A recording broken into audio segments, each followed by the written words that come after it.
You know how every small town has its secrets? Well, ours is no different. Nestled deep in Louisiana, our town has always been shrouded in whispers, especially about the river. Everyone called it the Bayou Rouge, though the red part didn't come from clay or silt. Rumor had it that the river claimed people more than any normal water should. Some said it was accidents, others believed it was something darker. I didn't believe any of it at first. I mean, come on, right? A cursed river? People love to exaggerate, especially when there's nothing else to do. But then, my best friend Tommy disappeared. It was just supposed to be a late-night dare, something stupid to prove we weren't scared. The last thing I saw was his flashlight bobbing on the water before it went out. They never found him. Search parties combed the riverbanks for weeks, but Tommy was gone, like he'd just evaporated. That's when I started paying attention to the stories, the ones old-timers whispered when they thought no one was listening. They weren't just about drowning. They were about something in the water. A month after Tommy disappeared, I couldn't let it go. His mom cried every day at church, and his dad, well, he just stopped showing up anywhere. Guilt ate at me, you know? I was the one who dared him to go. So, one night, I grabbed a flashlight and headed for the Bayou Rouge. It was quiet, too quiet, even for the bayou. No frogs, no crickets, nothing but the soft ripple of water against the reeds. The air felt heavy, like it was pressing down on my chest. Still, I kept going, telling myself I'd only stay on the edge. Just to see if... I don't know. Something. That's when I saw it. At first, it looked like a ripple, just a trick of the moonlight on the water. But it moved against the current, cutting through the surface with a purpose. My heart stopped when I realized it was coming toward me. Fast. I stumbled back, nearly dropping my flashlight, but the beam caught something pale and writhing just under the surface. It wasn't a fish, I can tell you that much. It looked wrong. Like a bundle of limbs, too long and twisted to belong to anything natural. I bolted, crashing through the brush until I hit the dirt road that led back into town. My chest was on fire, and my ears rang with the sound of my own heartbeat. When I finally stopped running, I turned back toward the bayou. The water looked calm again, as if nothing had happened. I told myself it was my imagination, that the guilt over Tommy was messing with my head. But deep down, I knew better. That thing in the water, it wasn't done with me. The next few nights, I couldn't sleep. Every time I closed my eyes, I saw that pale, writhing mass under the water. I started hearing things, too, soft splashes, like something was crawling out of the river and into town. But when I'd look outside, there was nothing there. Then the dreams started. I'd be standing on the riverbank, and Tommy would be there, just a few feet away in the water.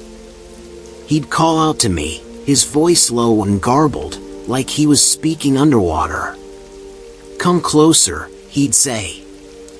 "I need your help." But every time I stepped forward, his face would change. His eyes would sink in, his skin would peel away, and he'd grin at me with a mouth full of black water. I woke up drenched in sweat, my heart hammering like I'd just run a marathon. It wasn't just dreams. I could feel it, the bayou was calling me back. I tried to talk to someone about it, Miss Eleanor, the old woman who ran the general store. She was one of those people who knew everything about everyone, and she'd lived here her whole life. If anyone knew the truth about the river, it was her. When I mentioned the Bayou Rouge, she went pale. Her hands shook as she lit a cigarette, and she didn't even try to hide it. "You stay away from that water, you hear me?" she said, her voice trembling. "That river's cursed. Always has been. It takes what it wants, and it don't give it back." I pressed her for more, but she just shook her head and muttered something about the old ways and things best left alone. Whatever she knew, she wasn't going to tell me. But her fear only made me more determined. The next night, I went back to the bayou.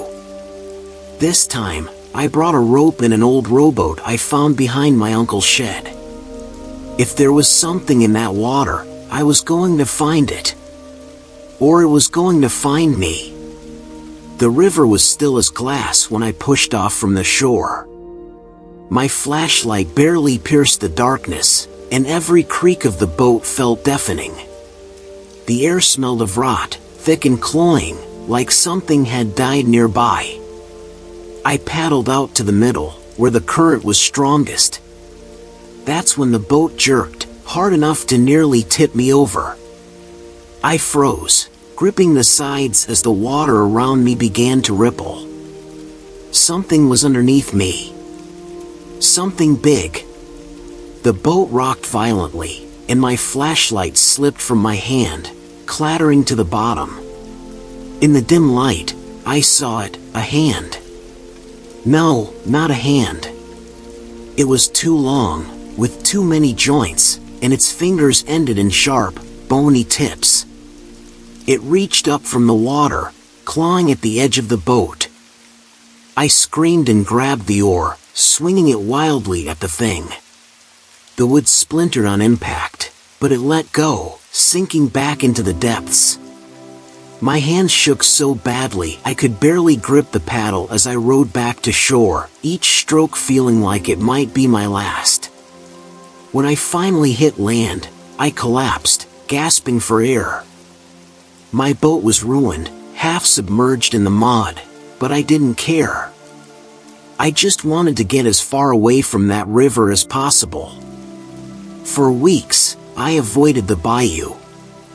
I didn't even go near the general store, afraid Miss Eleanor would see the guilt written all over my face. But the dreams kept coming, and they were worse than before. This time, it wasn't just Tommy. There were others, faces I didn't recognize, all staring at me from the water. Their mouths moved, but no sound came out, just bubbles and black sludge.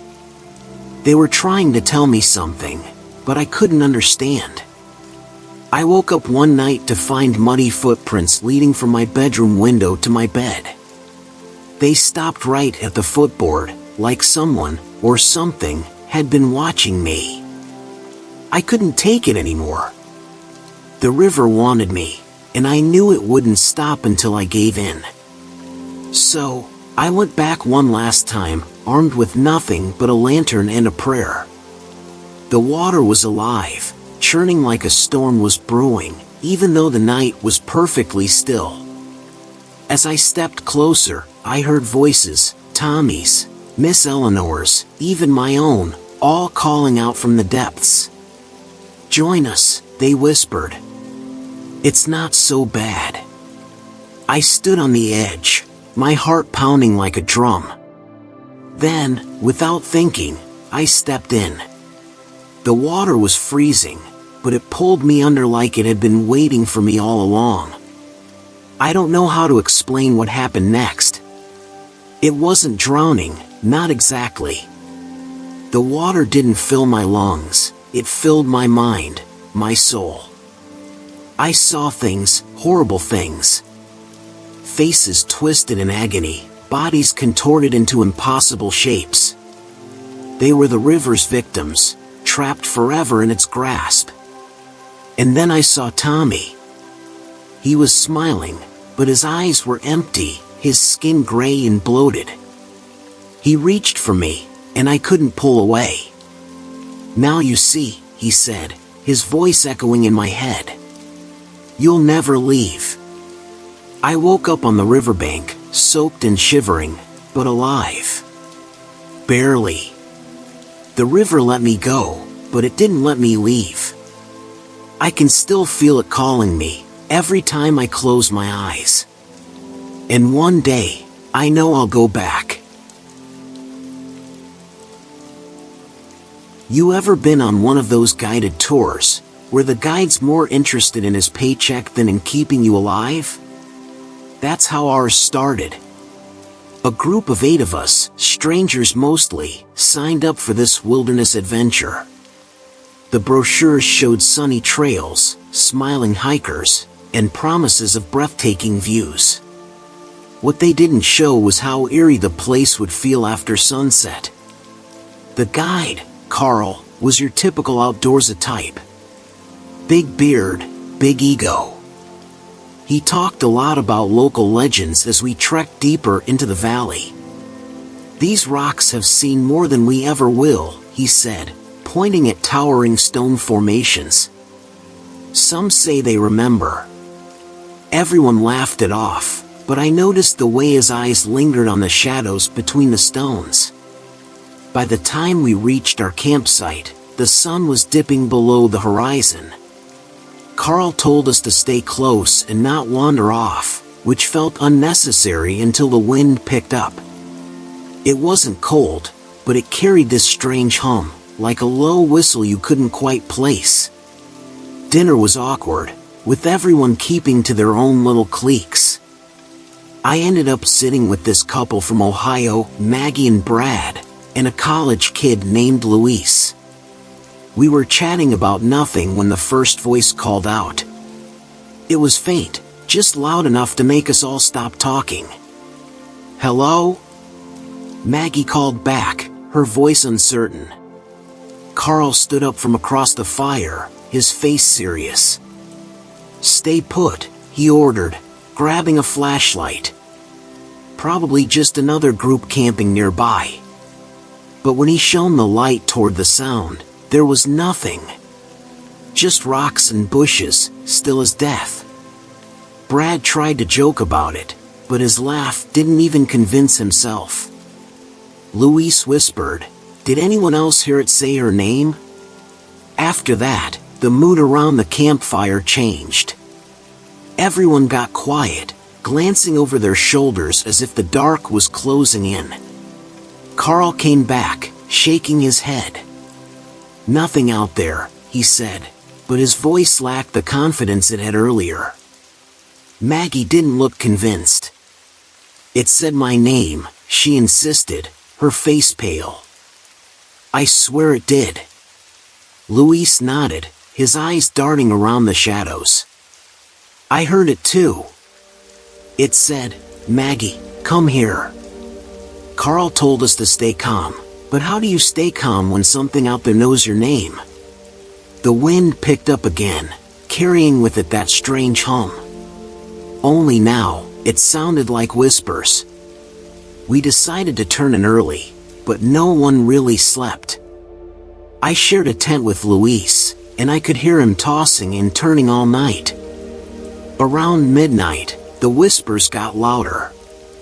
They weren't just outside, they were everywhere, echoing off the rocks like the whole valley was alive. I crawled out of the tent to check on the others. Maggie and Brad were sitting by the fire, both wide-eyed and jumpy. "Did you hear it?" Maggie asked, clutching a mug like it was the only thing keeping her grounded. "It's calling me again." I was about to answer when the ground beneath us shifted. Not a lot, but enough to make the rocks groan. Carl stumbled out of his tent, cursing under his breath. "All right, pack up," he barked. "We're moving." Now. Packing up in the dark was chaos. Flashlights flickered, shadows stretched, and every sound made us jump. As we hiked back toward the trailhead, the voices followed us. They weren't just calling Maggie anymore, they were calling all of us. Luis froze at one point, staring at a boulder that jutted out of the ground like a giant tooth. It moved, he whispered, his voice trembling. I saw it. The rock moved. I tried to tell him it was just his imagination, but deep down, I wasn't so sure. Then we heard it, a deep, rumbling laugh that seemed to come from everywhere at once. Brad grabbed Maggie's arm, pulling her closer. What the hell is that? He hissed. Carl didn't answer. He just kept walking, faster than before. The trail was supposed to be a straight shot back to the van, but after an hour of hiking, we were still surrounded by those towering rocks. We should have been out by now, Carl muttered, checking his map for the third time. Brad snapped. You said you knew where we were going. Are we lost? Carl didn't answer, which told us everything we needed to know. Maggie started crying, and the whispers grew louder, circling us like a pack of wolves. That's when the stones started shifting. I swear to God, I saw one of them twist, like it was trying to turn and look at us. Louise screamed, and I felt my stomach drop. The rocks weren't just surrounding us, they were alive. Carl tried to keep us moving, but the trail was gone. Every turn we took led us deeper into the maze of stone. The whispers had turned into voices now, clear and taunting. This way, they said, each one sounding like someone we knew. Luis stopped walking, his face pale as a ghost. That's my mom, he whispered, tears streaming down his face. She's calling me. Before any of us could stop him, he bolted toward the sound. His flashlight disappeared into the dark, and then, silence. We called for him, but it was no use.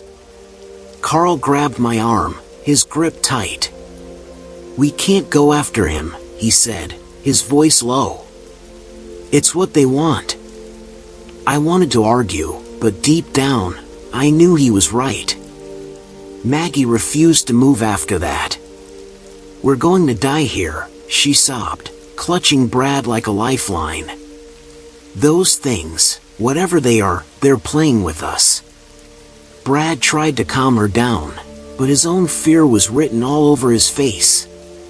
The ground shifted again, harder this time, like something massive was moving beneath us.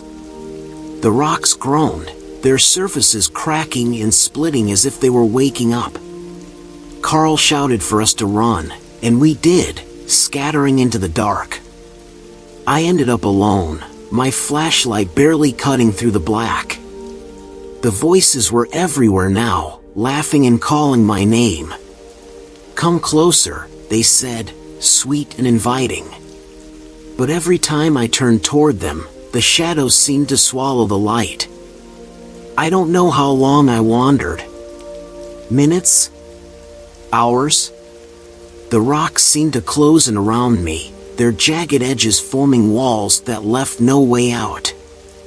My legs were shaking, my throat dry from screaming for the others. Then I saw it, a figure standing between two boulders, just out of reach of my flashlight. Luis? I called, my voice cracking. The figure didn't move, but it whispered my name, soft and familiar. Help me, it said. I stepped closer, and that's when I saw its face. It wasn't Luis. It wasn't anyone. Its features were twisted, shifting like smoke, and its eyes, God, its eyes were empty. I ran, tripping over roots and rocks, but the thing didn't follow. It didn't need to.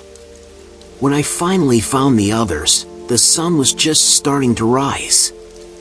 Maggie and Brad were gone, and Carl looked like he'd aged 10 years overnight. He didn't say a word, just pointed toward the horizon. We stumbled out of the valley, half dead and shaking. The van was still there, but it felt like a relic from another lifetime. As we drove away, I glanced back and saw the rocks, still and silent in the morning light, as if nothing had happened. But I know better. Those stones are alive, and they're waiting. I can still hear the whispers sometimes, especially when I'm alone. They're calling me back, and one day, I think I'll have no choice but to answer. When the realtor called me about the house, her voice was too cheerful, almost forced. "It's a steal," she said. "A 5-bedroom Victorian mansion, practically a giveaway." I asked why it was so cheap, and there was a pause. "It's just, people here are superstitious." That should have been my first red flag, but I didn't think much of it. We pulled up to the house a week later. It was stunning, with wide porches, tall windows, and a yard that seemed to stretch forever. My wife, Claire, loved it instantly. "This is it, Mark," she said, squeezing my hand. Our kids, Ellie and Jacob, ran ahead, racing toward the door like it was a playground. The first couple of days were fine. The movers brought in our stuff, and we started settling in. But by the third night, we noticed something strange. In the dark, the hardwood floors in the hallway glowed faintly, like they'd absorbed sunlight and were now giving it back. "It's probably some kind of old varnish," I said, but Claire didn't look convinced. The glowing floors were weird, sure, but the whispers? Those were something else. It started the same night we noticed the glow. I was in the kitchen, pouring myself a glass of water, when I heard it, faint and muffled, like someone was talking in another room. I froze, listening. "Claire?" I called out, but she was upstairs putting the kids to bed. The whispers didn't stop. They were soft, constant, and just wrong. They didn't sound like any language I'd ever heard, more like 100 voices talking over each other, all at once. The next morning, I asked Claire if she'd heard anything. She laughed it off. "Mark, it's an old house," she said, brushing it aside. "Old houses make noises." But when I looked at her, there was something in her eyes, a flicker of doubt, like she didn't believe her own words. By the end of the week, we were all hearing it. Ellie woke up crying one night, saying she heard someone calling her name from the hallway. Jacob, who's usually fearless, refused to sleep without the lights on. Even Claire admitted she'd heard whispers in the bathroom. I decided to check the floors more closely. I waited until everyone was asleep, then grabbed a flashlight and pried up one of the glowing boards in the hallway. Underneath was nothing. Just dirt and dust. But the glow didn't come from the wood itself, it was coming from something deeper. That's when I heard the whisper again, louder this time, like it was right next to me. I dropped the board and scrambled back, heart pounding. "You're imagining things," I whispered to myself, but I wasn't so sure anymore. Claire wanted to call the realtor, but I didn't see the point. What could she do? It's not like you can return a house. Still, Claire insisted. "At least ask if someone's lived here before us," she said. "Maybe there's an explanation." The realtor was evasive. "There have been a few owners," she admitted. But no one stayed for long. When I pressed her, she got defensive. "It's an old house," she snapped. "If you're not happy, you can sell it. Good luck finding a buyer, though." That night, the whispers got worse. They weren't just faint voices anymore, they were clear, almost conversational, like someone was standing right outside our bedroom door. Claire clutched my arm. "Do you hear that?" she whispered. I nodded, too scared to speak. The glowing floor wasn't just in the hallway anymore. It started spreading. By the second week, the living room floor had the same faint, eerie shine. Jacob refused to go near it, and Ellie cried whenever we walked through. I tried to distract the kids, setting up movie nights in our bedroom and pretending everything was fine. But Claire wasn't buying it. "Mark, this isn't normal," she said. "We need to leave." I wanted to argue, but deep down, I knew she was right. Then the whispers started saying our names. It wasn't all at once, just one or two voices at first, soft and distant. But as the hours went by, it grew louder, more insistent. "Mark," they called. "Claire." Ellie screamed that night, saying something touched her hair. We tried to pack up the next day, but it felt like the house didn't want us to leave. Every time I carried a box to the car, I'd hear a crash from inside, something falling, breaking. Claire found the kids' toys scattered across the hallway, even though we'd packed them hours earlier. I decided to check the basement. I'd avoided it until then, partly because basements in old houses creep me out, and partly because I didn't want to know what I'd find. But now, I didn't have a choice. The moment I opened the basement door, a cold draft hit me, carrying the whispers with it. I shone my flashlight down the stairs and froze. The floor wasn't glowing, it was pulsing, like a heartbeat, bright and dim, over and over. I didn't go down. I couldn't. The light from the floor seemed alive, like it was watching me. When I slammed the door shut, the whispers stopped for a moment, like they were holding their breath, waiting to see what I'd do next. Claire was furious when I told her about the basement.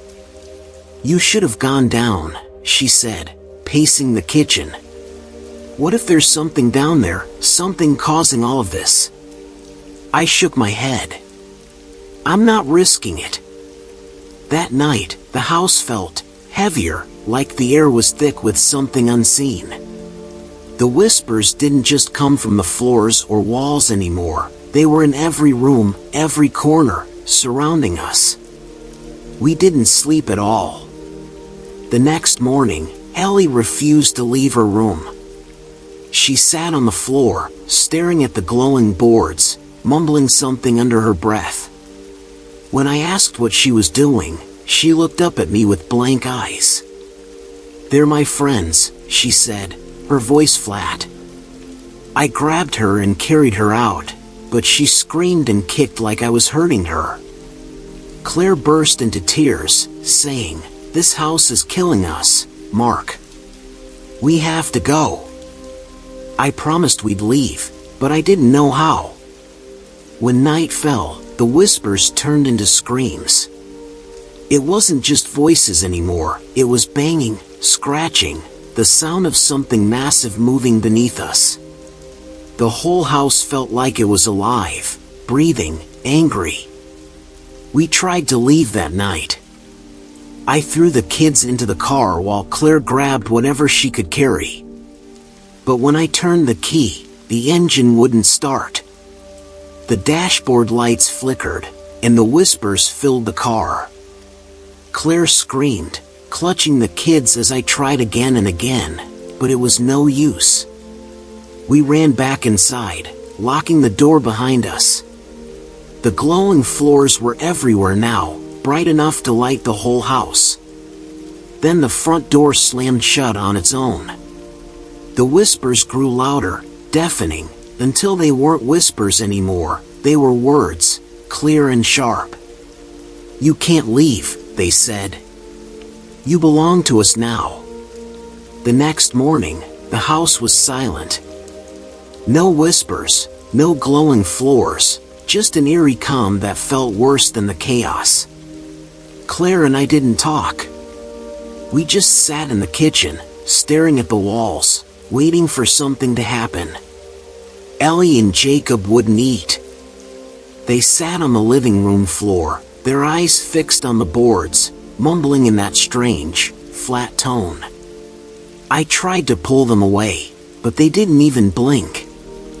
I don't know what the house wants, but I know we're not leaving. It won't let us.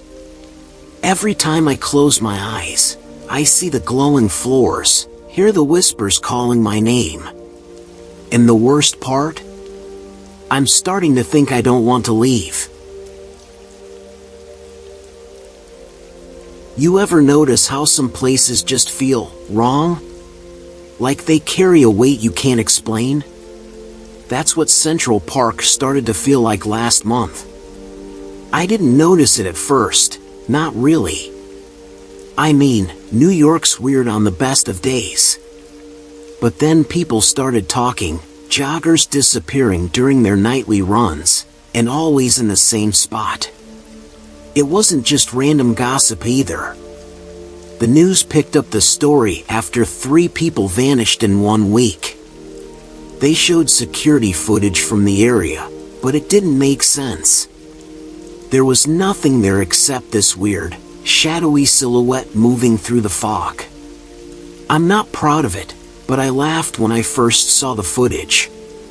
Some glitch in the camera, I told my friend Chris over beers. People are freaking out over nothing. He didn't laugh. You think so? Why don't you go jog there, smartass?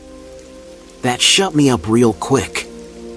I wasn't planning on going, not really. But the more I thought about it, the more it got under my skin. It's like the stories had a way of sticking in your brain, you know? And I guess I wanted to prove to myself it was all just nonsense. So one night, I laced up my sneakers and headed out. The park was quiet, too quiet. Usually, you'd hear the hum of the city, the occasional bark of a dog, or the shuffle of feet. But that night, nothing. Just this thick, unnatural fog creeping along the ground. I made my way to the spot everyone was talking about, near the bridle path. The air felt heavy, like it was pressing down on my chest. And then I saw it, movement in the fog. At first, I thought it was another jogger, but the shape was wrong. Too tall. Too stretched. I stopped running and stared into the mist. The figure moved closer, slow and deliberate, like it was sizing me up. "Hey!" I called out, more out of panic than bravery. The thing froze. For a second, I thought it might actually be a person. But then it tilted its head, and I swear to you, the movement wasn't human. I backed up, my breath clouding in the chilly air. My instincts were screaming at me to run, but my legs wouldn't move. The figure stepped forward again, and this time, I saw it clearly. It wasn't a person. It was this thing. Long limbs, a crooked spine, and a face that was all shadow, like it didn't want to be seen. The fog around it swirled like it was alive, wrapping around its body. And then it spoke. Not in words exactly, but this low, guttural sound that felt like it was crawling into my ears. That was enough for me. I turned and ran as fast as I could. When I got home, I locked the door and sat on the floor, my back against the wall. My chest was heaving, my mind racing. I tried to convince myself it was just some weirdo playing a prank, but deep down, I knew better. The next day, I told Chris what I saw. He laughed, but it wasn't the kind of laugh that said he didn't believe me. It was nervous, like he didn't want to believe me. "You're messing with me," he said, but I could tell he wasn't sure. That night, I couldn't stop thinking about it. I replayed the scene over and over in my head. What the hell was that thing? Why was it just there? And then it hit me, the joggers who disappeared, They never ran out of the fog. They ran into it. Chris dared me to go back, and like an idiot, I agreed. I don't know why. Maybe I wanted proof, or maybe I just wanted to know I wasn't crazy. Either way, we grabbed some flashlights and headed to the park. The fog was even thicker this time, swallowing everything in sight. Chris kept making jokes to lighten the mood, but I could tell he was scared. Hell, I was scared too. We stuck to the path, walking slow, our flashlights barely cutting through the mist. And then we heard it. That sound again, low, guttural, like something dragging metal across stone. Chris froze. "What the hell is that?" he whispered. I didn't answer. I couldn't. The sound was getting louder, closer, and my heart was pounding so hard it hurt. The figure appeared just ahead of us, rising out of the fog like it had been waiting. Chris dropped his flashlight, the beam spinning wildly across the trees. "Run," I whispered, but he didn't move. He was staring at it, his face pale, his body trembling. I grabbed his arm and yanked him back, snapping him out of it. We bolted down the path, the sound of that thing chasing us. It didn't run like a person, it moved in jerks and starts, like it was being dragged by invisible strings.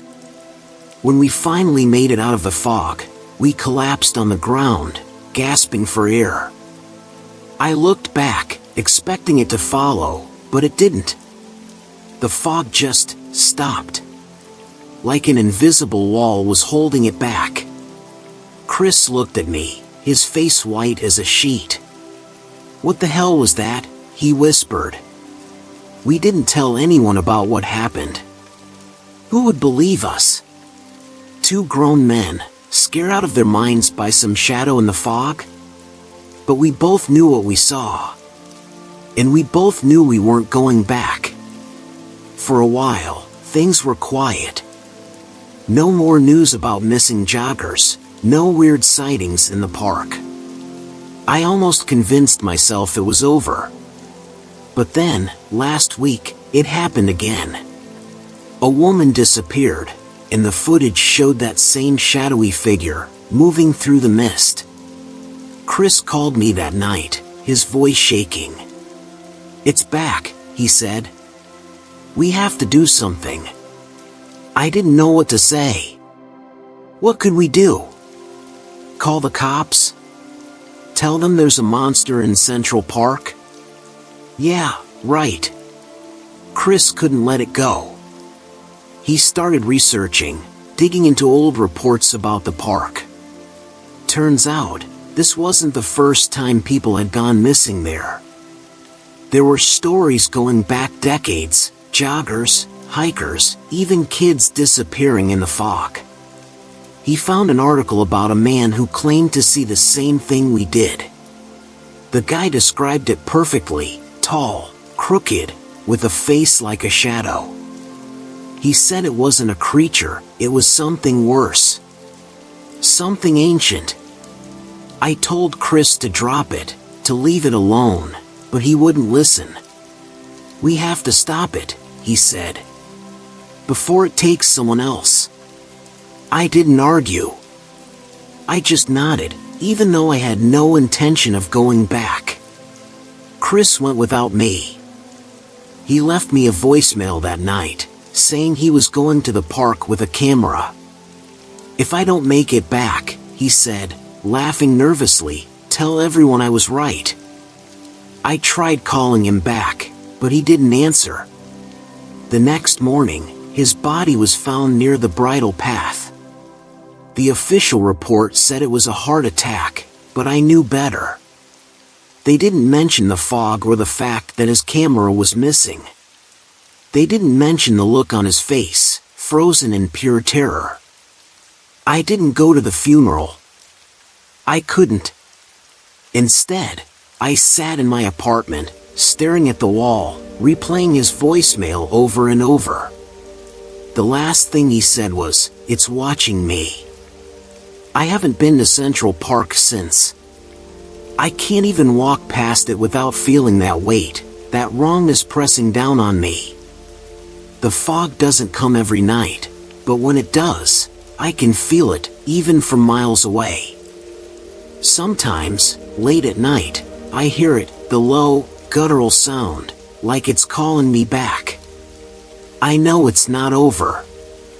Whatever's in that park, it's still there, waiting. And I can't shake the feeling that one day, it'll come for me too. If you're ever in New York, stay away from the park at night. Trust me, it's not worth it. Because once the fog gets you, there's no coming back. You ever driven through New Mexico at night? It's beautiful, sure, open skies full of stars, roads stretching into forever. But there's something about that emptiness that messes with your head. It feels too big, too quiet, like the land is holding its breath. I was heading back to Albuquerque after visiting some family in Santa Fe. It was late, probably around midnight. The highway was empty, just me and the hum of my engine. That's when I saw him, a guy standing on the side of the road, his thumb out, waving me down. At first, I wasn't gonna stop. You hear all kinds of stories about hitchhikers, right? But there was something about the way he stood there, slouched like he'd been waiting a long time. He looked desperate. Against my better judgment, I pulled over. He walked up to the car real slow, like he was hesitant or something. His clothes were strange, old-fashioned, like something out of the 50s. A leather jacket, jeans cuffed at the ankles, and boots covered in dust. His face was pale, and his eyes looked off. "Thanks for stopping," he said, his voice low and gravelly. "My car broke down a few miles back."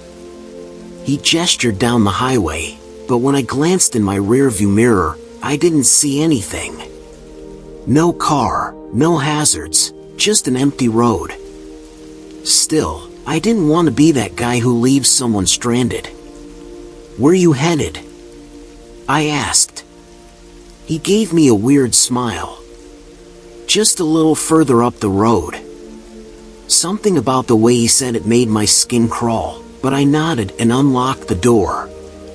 The guy didn't talk much once he got in. He just stared straight ahead, his hands resting in his lap. The smell hit me after a few minutes, like burnt rubber mixed with something metallic. I rolled down the window, but the stench clung to the air inside the car. I tried to make small talk, asking where he was from, but his answers were vague. Here and there, he'd say, or, "I've been around."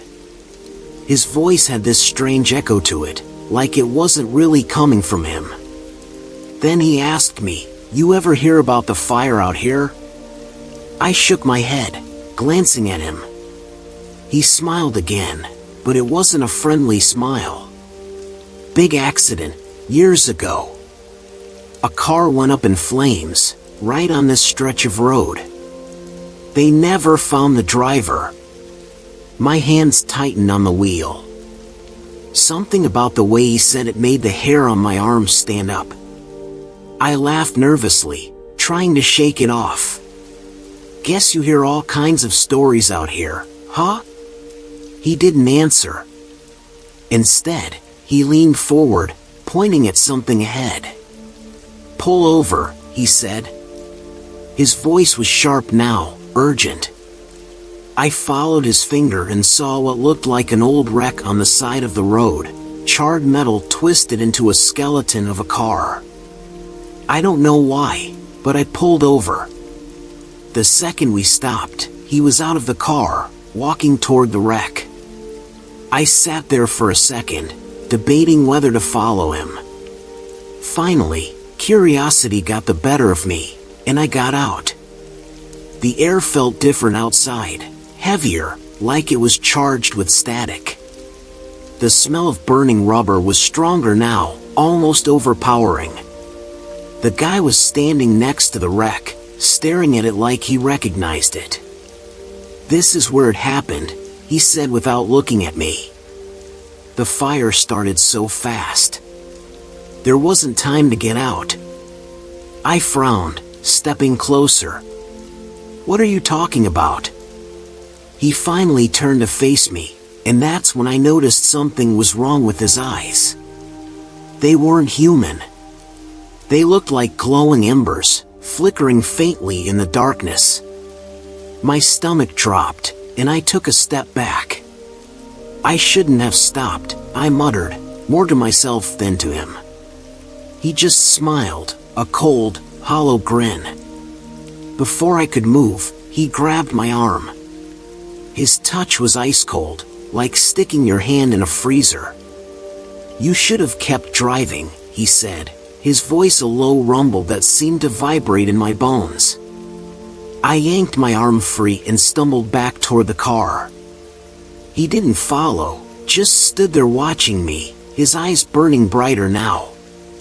The wreck behind him seemed to shimmer, almost like it was coming to life. I got in the car and slammed the door, my hands shaking as I fumbled with the keys. When I finally got the engine started, I floored it, the tires screeching as I sped back onto the highway. In the rearview mirror, I could see him standing there, the wreckage glowing in the dark like it was on fire again. I didn't stop driving until I saw the lights of a gas station up ahead. My heart was pounding, my mind racing. I pulled into the lot, parked, and just sat there, trying to catch my breath. A guy behind the counter noticed me and came outside. "You okay?" he asked, his face full of concern. I nodded, not trusting myself to speak. Finally, I blurted out, "There was this hitchhiker, in a wreck." His expression changed immediately. He looked me over like he was trying to decide if I was serious. "You saw him?" he asked quietly. When I nodded, he let out a long sigh. "You're lucky you got away. Not everyone does." The guy told me about the legend. Back in the 70s, there was a massive pileup on that stretch of highway. A car caught fire, and the driver never made it out. Since then, people have reported seeing a hitchhiker who smells like smoke and always asks for a ride. "Most folks who stop for him don't come back," he said, lighting a cigarette with shaking hands. "They find their cars abandoned, sometimes burned out, like they drove straight into hell." I didn't say anything. I just sat there, staring at the road. It didn't feel like a story anymore. It felt real, too real. The guy must have noticed my silence because he clapped me on the shoulder. "Best advice?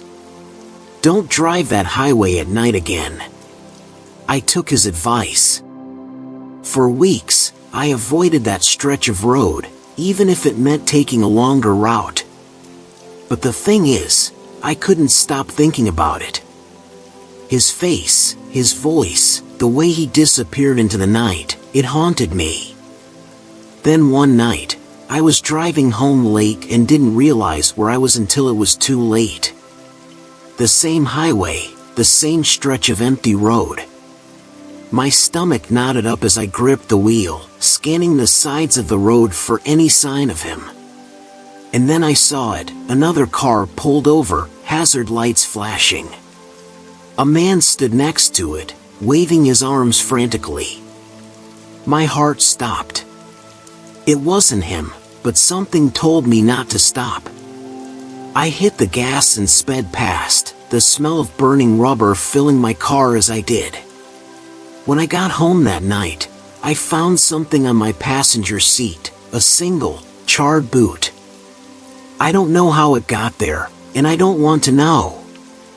I've heard people say New Mexico is full of ghosts, but I never believed them until now. That highway isn't just haunted, it's cursed. Something happened there, something that left a scar on the land, and it's not done with us yet. So if you're ever driving through New Mexico at night and see a hitchhiker, do yourself a favor, keep driving. Because once you stop, you might not make it back. You ever worked the night shift in a place that feels wrong? I used to think I was tough, you know?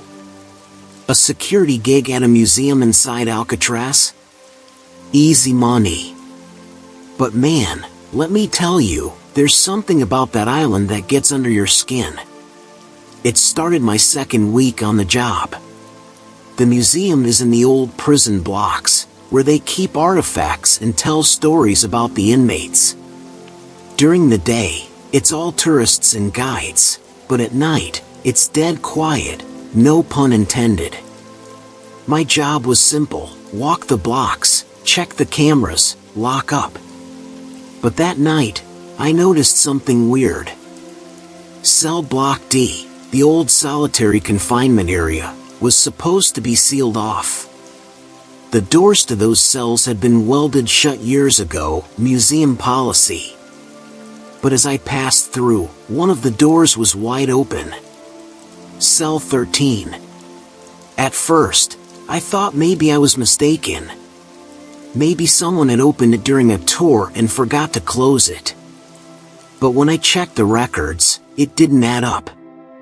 That block hadn't been part of the tours for years. I radioed my partner, Mike, who was monitoring the cameras. "Hey, you see anything in Cell Block D tonight?" I asked. He sounded half asleep but mumbled, "Nope. Looks clear to me."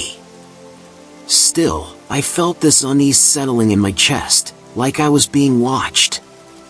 I walked back to Cell 13, my flashlight cutting through the darkness. The air felt colder, heavier. I stood in the doorway, staring inside. The cell was empty, just a narrow bed, a rusted toilet, and walls covered in deep scratches.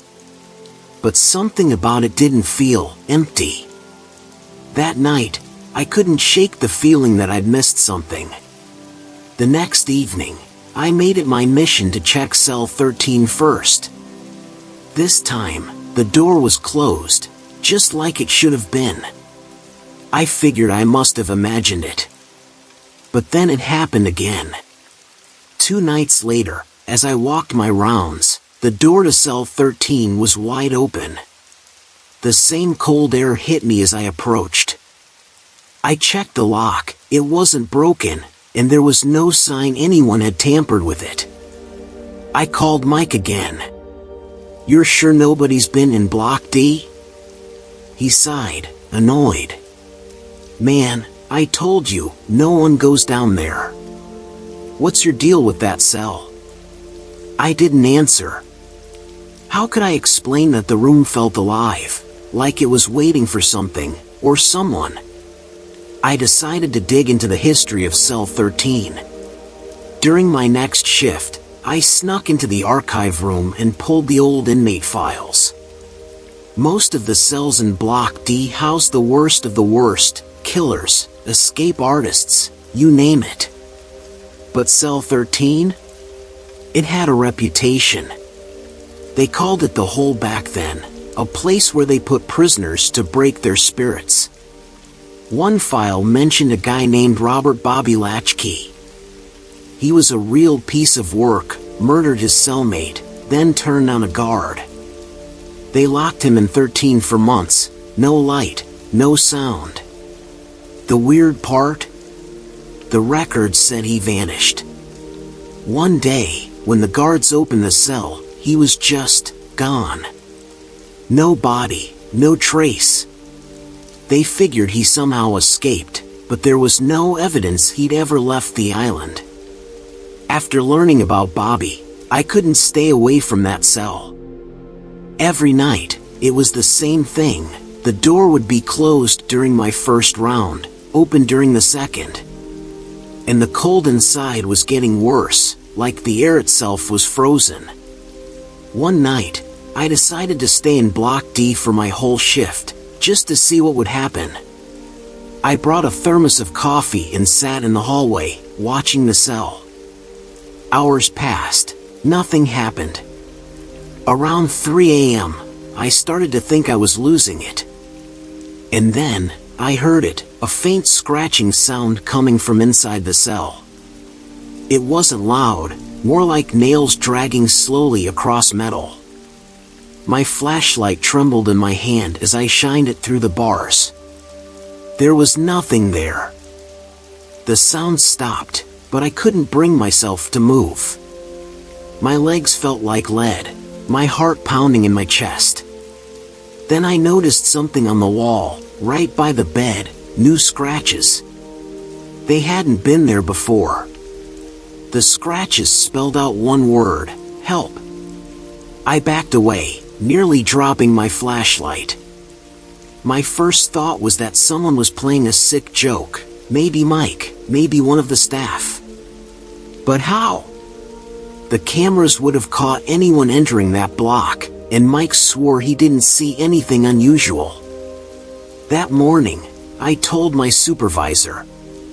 He laughed it off, said I'd been working too many nights and needed some sleep. But I couldn't stop thinking about it. If no one was in the cell, then who, or what, had made those marks? The next few nights were quiet, but I couldn't relax. I started to notice little things, shadows that moved when they shouldn't, faint whispers just out of earshot. I kept telling myself it was my imagination. One night, as I was locking up, I felt something brush past me. It wasn't like a person, it was colder, heavier, like a wave of icy air. I spun around, but there was no one there. Just the empty hallway and the flickering light above cell 13. I decided to check the cameras myself after my shift. What I saw chilled me to the bone. Around 3 a.m., the door to cell 13 slowly swung open on its own. There was no one in sight. And then, just for a second, I saw it, a shadowy figure standing in the doorway. I couldn't make out any details, but the shape was unmistakable. It was tall, hunched over, like it was leaning toward the camera. Then, just as quickly as it appeared, it was gone. The next night, I almost called in sick, but curiosity got the better of me. I needed answers. I brought a digital recorder with me, hoping to catch something, anything, that could explain what was happening. Around 2 a.m., I set the recorder on the floor outside cell 13 and stepped back. For a while, there was nothing. Then, as I listened through my headphones, I heard it, faint whispers, growing louder. They sounded like dozens of voices, overlapping, pleading. The whispers turned into a scream, a man's voice, raw and desperate.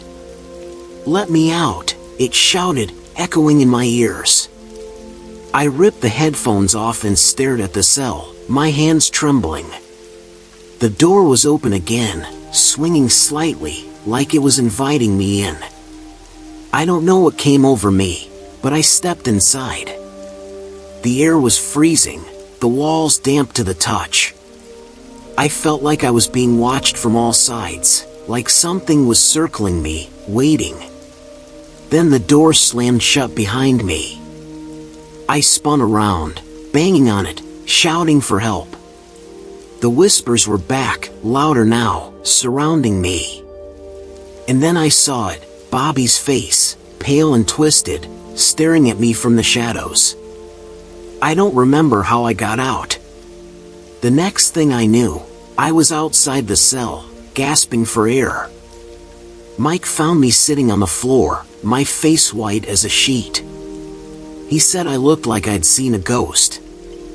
I quit the next day. I couldn't stay there, not after what I'd seen. But sometimes, late at night, I still hear the whispers. And when I close my eyes, I see his face, burned into my memory. So yeah, laugh if you want. Call me crazy. But if you ever visit Alcatraz, stay away from cell block D. And whatever you do, don't go near cell 13. You might not make it out. You ever hear about that old school out in Georgia? The one they shut down back in the 80s? Yeah, they say it's haunted, but not in the usual way. It's not about ghosts walking the halls or footsteps in the attic. No, it's the blackboard in classroom 6. The story goes that every night, right around midnight, messages appear on that board.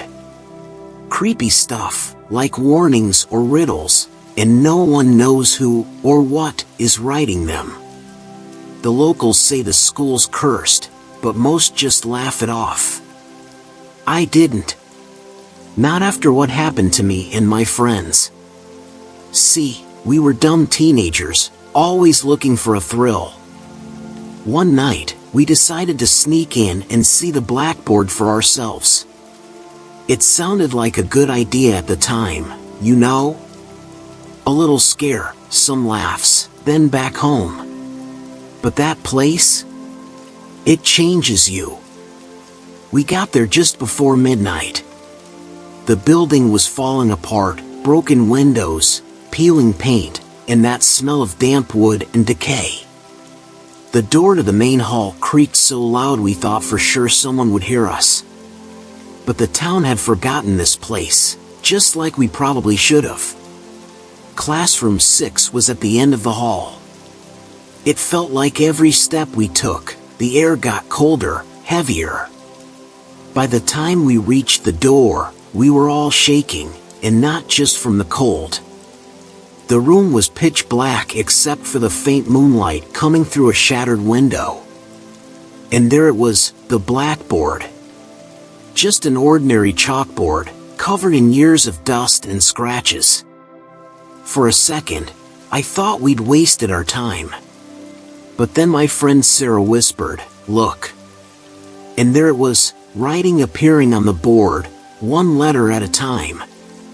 The words were slow, deliberate, like an unseen hand was dragging chalk across the surface. "Leave now, or you won't leave at all." We froze, staring at those words like they'd burn us if we got too close. Who's doing this? Jake, the skeptic of our group, marched up to the board, waving his arms like he was trying to catch someone in the act. It's gotta be some kind of trick. But there was no one else in that room, no hidden projector, no wires. Just us and that damn board. I wanted to run, but Sarah... She pulled out her phone and snapped a picture. The second the flash went off, the message disappeared, like it had never been there. But the chalk? It was still smudged, like someone had wiped it with their hand. We argued about what to do. Jake wanted to stick around, figure out the trick. Sarah thought we should call someone, maybe the cops. Me? I just wanted to get the hell out of there. But curiosity's a funny thing, isn't it? We stayed. Midnight turned to 12:30, and nothing happened. We started joking around, trying to act like we weren't scared out of our minds. Jake even dared Sarah to write something on the board. She laughed, but she did it, wrote, "Who are you?" in shaky letters. For a minute, nothing happened. Then the chalk moved again. We all saw it this time, clear as day. It wrote back, "I am watching." And then, as if to make its point, the classroom door slammed shut behind us. We screamed, all of us, and Jake ran to the door, yanking at the handle. It wouldn't budge. "This isn't funny," he shouted, like someone was playing a prank. But no one was laughing. The board kept writing. Do you want to know what happened here? Sarah, against all logic, said, yes. I wanted to strangle her. The room got colder, and I swear I could hear whispers, like 100 voices talking at once. The chalk moved faster now, almost frantic. They never left. They made me stay. Now you will, too. The whispers turned into a low growl, and the lights, what little there were, started flickering. The growl got louder, vibrating through the walls. Jake was still yanking at the door, but it felt like the room itself was alive, keeping us trapped. Sarah was crying, her phone shaking in her hand. And me? I couldn't move. My legs felt glued to the floor. The blackboard erased itself, and new words appeared. Look behind you. None of us wanted to turn around, but the air got heavier, colder, like something was right there, breathing down our necks. Jake was the first to look. He froze, his face pale as a sheet. There's something there, he whispered. And when I finally turned, I saw it, a shadow in the corner, tall and twisted, like it didn't belong in this world. The shadow moved, slow and deliberate, like it knew we couldn't escape. It didn't walk, it glided, stretching toward us.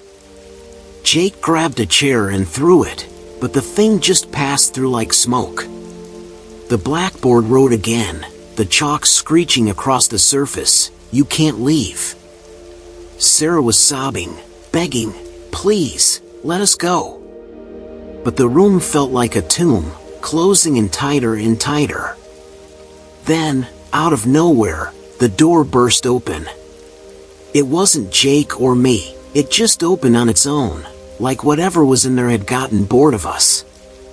We didn't wait. We ran, tripping over desks, shoving each other out of the way. When we got outside, the air felt different, lighter. But none of us said a word. We just got in the car and drove, the school disappearing behind us in the rearview mirror. It wasn't until we were halfway home that Sarah checked her phone. She'd taken another picture of the blackboard before the door opened. The message in the photo? "You'll be back." I told myself I'd never go near that place again. But the nightmares started right after that. Every night, I'd dream about that shadow, those whispers, that goddamn blackboard. And every morning, I'd wake up feeling like I'd left a part of myself back in that classroom.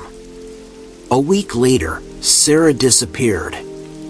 Her parents said she'd gone out for a walk and never came back.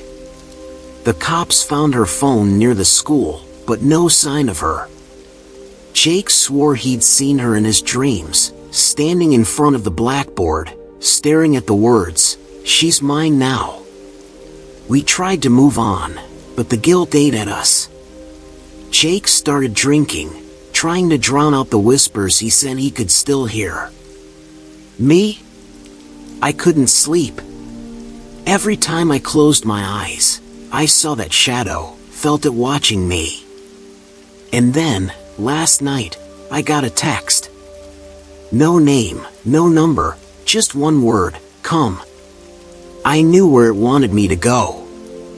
And I think I'm going back. So here I am, sitting outside the school, writing this down. If you're reading this, it means I didn't make it. Jake's gone, Sarah's gone, and I know I'll be next.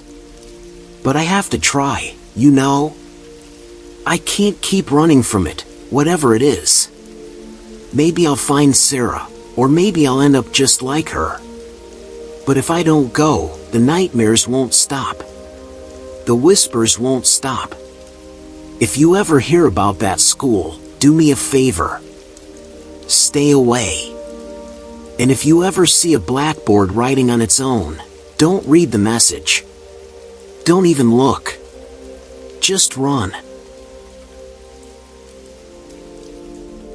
Have you ever heard about that forest in Oregon? The one where no birds sing? Yeah, it sounds like something out of a bad horror movie, but it's real. People call it the Silent Woods. You step in there, and it's like the world forgets how to breathe. I didn't believe the stories at first. The missing hikers, the ripped up clothes they find scattered around, that's just folklore, right? But then my friend Danny dared me to check it out. Said I wouldn't last 5 minutes in there alone. I was stupid enough to take the challenge. It was supposed to be a quick trip. In and out, just to prove him wrong. But the moment I crossed the tree line, everything felt wrong. It wasn't just quiet, it was dead silent. No wind, no rustling leaves. Even the sound of my own footsteps felt muted. I told myself it was just my imagination, that the stories had gotten in my head. But then I started noticing things. First, the trees. They all looked the same, tall, dark, and twisted like they were reaching for something. Then came the feeling. You know when someone's standing too close behind you, and you can feel their presence even if you don't turn around? It was like that. Except every time I did turn around, there was nothing. Just the trees staring back at me. The worst part? The footsteps. At first, I thought they were mine. But they didn't sync up. I'd stop walking, and I'd still hear them, soft, deliberate, and getting closer. I tried to shake it off, to laugh at myself. "You're just spooked," I muttered, though my voice sounded too loud in the silence. But the more I walked, the more it felt like I wasn't alone. I'd see shadows darting between the trees, just out of the corner of my eye. Every time I turned to look, they'd be gone. I even called out, hoping it was just Danny messing with me. "Very funny," I shouted. But the only answer I got was the echo of my own voice. Then I found it, something sticking out of the dirt. It was a shoe. Just one, torn and covered in mud, but still fresh enough to send chills down my spine. That's when I realized this wasn't just a game. I should have turned back right then. Any sane person would have. But something kept pulling me deeper, like the forest didn't want to let me go. I told myself I was just curious, but deep down, I knew it was something else. The footsteps were louder now, closer, like whoever, or whatever it was didn't care about hiding anymore. I started walking faster, then jogging, but no matter how far I went, they followed. And then I tripped. My foot caught on something, a root, maybe, and I went down hard. When I looked back to see what it was, I saw the edge of a shirt sticking out of the ground. A shirt, torn and stained, like it had been buried there. I scrambled to my feet, my heart pounding so hard I thought it would burst. "Hello?" I yelled, my voice cracking. It wasn't bravery, it was pure panic. But the forest swallowed my voice whole, giving me nothing in return. The shadows were closer now. I could feel them, circling me, watching me. My breathing was loud, ragged, and every time I exhaled, it felt like something else was breathing in. Then I heard it, whispering. It wasn't clear, like words I could understand, but it was there, weaving through the silence. I spun around, desperate to find the source, but there was nothing but trees and darkness. That's when I saw the clearing. It wasn't far, just a few yards ahead, bathed in an eerie silver light. I don't know why, but I thought it might be safe, like stepping into the light would protect me. I ran for it, my legs barely holding me up. The whispers grew louder, turning into a chorus of low, guttural voices. And the footsteps? They were right behind me now, almost on top of me. I reached the clearing, and for a second, I thought I'd made it. The air was lighter, and I could finally hear something, a faint breeze rustling the grass. But then I looked down and saw the ground. It was littered with shredded clothes. There were jackets, backpacks, even shoes, all torn to pieces like something had ripped them apart. And the smell, it was sharp, metallic, like rust and decay. I knew then that I'd made a huge mistake. I turned to leave, but the way I'd come was gone. The trees had shifted, closing the path like they were alive. Panic hit me like a freight train. I screamed, but it felt useless, like the forest was swallowing the sound. Then the clearing went dark. The silver light disappeared, and I was left standing in pitch blackness. I couldn't see my own hand in front of my face, but I could hear them, whispers, footsteps, breathing. Something brushed against my arm, cold and wet, and I froze. "Please," I whispered, though I didn't even know what I was begging for. The forest didn't care. It just watched. The footsteps circled me, faster and faster, until it felt like I was surrounded. I tried to run, but I didn't know which way to go. Every direction felt wrong, like the forest was twisting itself to trap me. Then I tripped again, landing hard on something soft.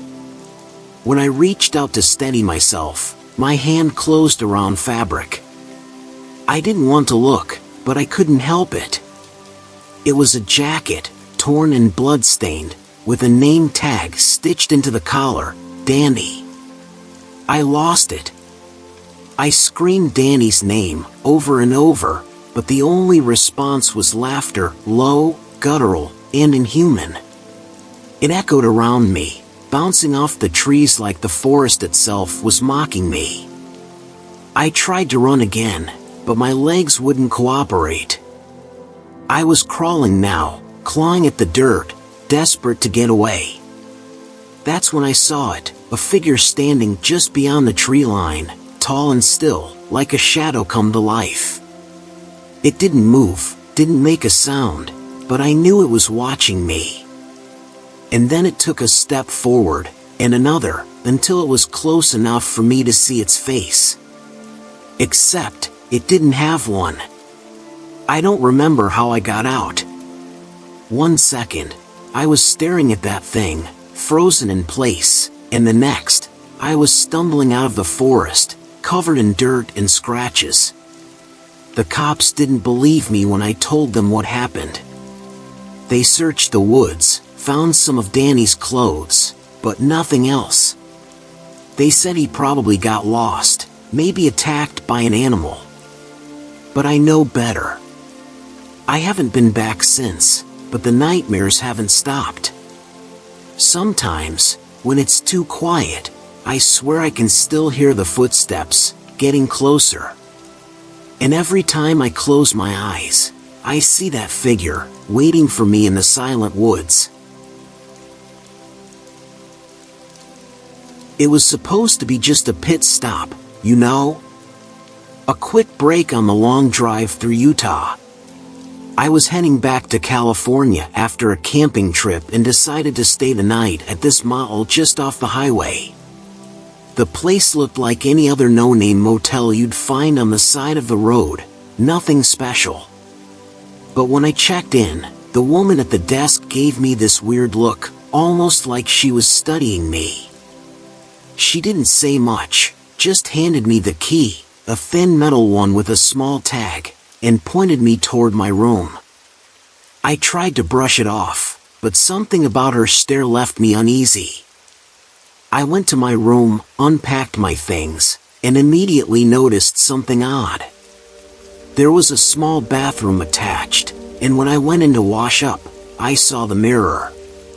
It wasn't just any regular mirror, it was huge, old-fashioned, the kind you'd expect to see in a haunted house. But what really caught my attention were the dates carved into the glass, near the bottom. The dates were faint, as though someone had scratched them with a sharp object. They weren't recent either, no, these were from decades ago. The thing that really sent a chill down my spine was that none of the names or dates matched anything I could find on local death records. One date read, June 12, 1948, and under it, the name Ella Larson. Another read, October 21st, 1963, followed by James Collins. I checked my phone to see if I could find anything about these people, but there was nothing, no news articles, no obituaries, not even a whisper of their names. I tried to brush it off as some weird, artistic touch by whoever owned the place. Maybe they thought it gave the room character or something, but I couldn't shake the feeling that something was off. I just stood there staring at those scratched dates, wondering if I was just being paranoid. That night, I lay in bed, tossing and turning. The silence of the motel was almost suffocating. No cars outside, no voices. It was like the whole place was frozen in time. I couldn't stop thinking about the dates on the mirror, and the more I thought about them, the more I felt like I was being watched. Around 2 a.m., I got up to get a drink of water. I was still uneasy, but I figured I'd just stretch my legs for a minute. When I walked into the bathroom again, I froze. The dates on the mirror had changed. At first, I thought I was imagining things, but no, I wasn't. There were new names and dates added to the glass. One read January 5th, 1982, with the name Rebecca Holt under it.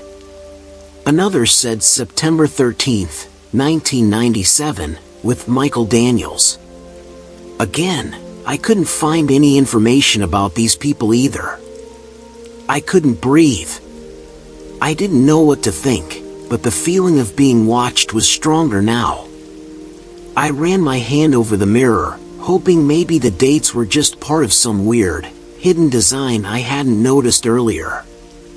But the glass was cold, colder than it should have been, like something alive was pressing against it from the other side.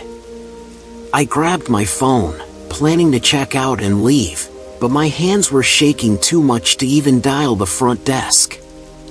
I glanced back at the mirror, my eyes darting between the new names and the old ones, but I could feel the room closing in on me. Just as I was about to turn around and leave, I heard it. A soft whisper, barely audible.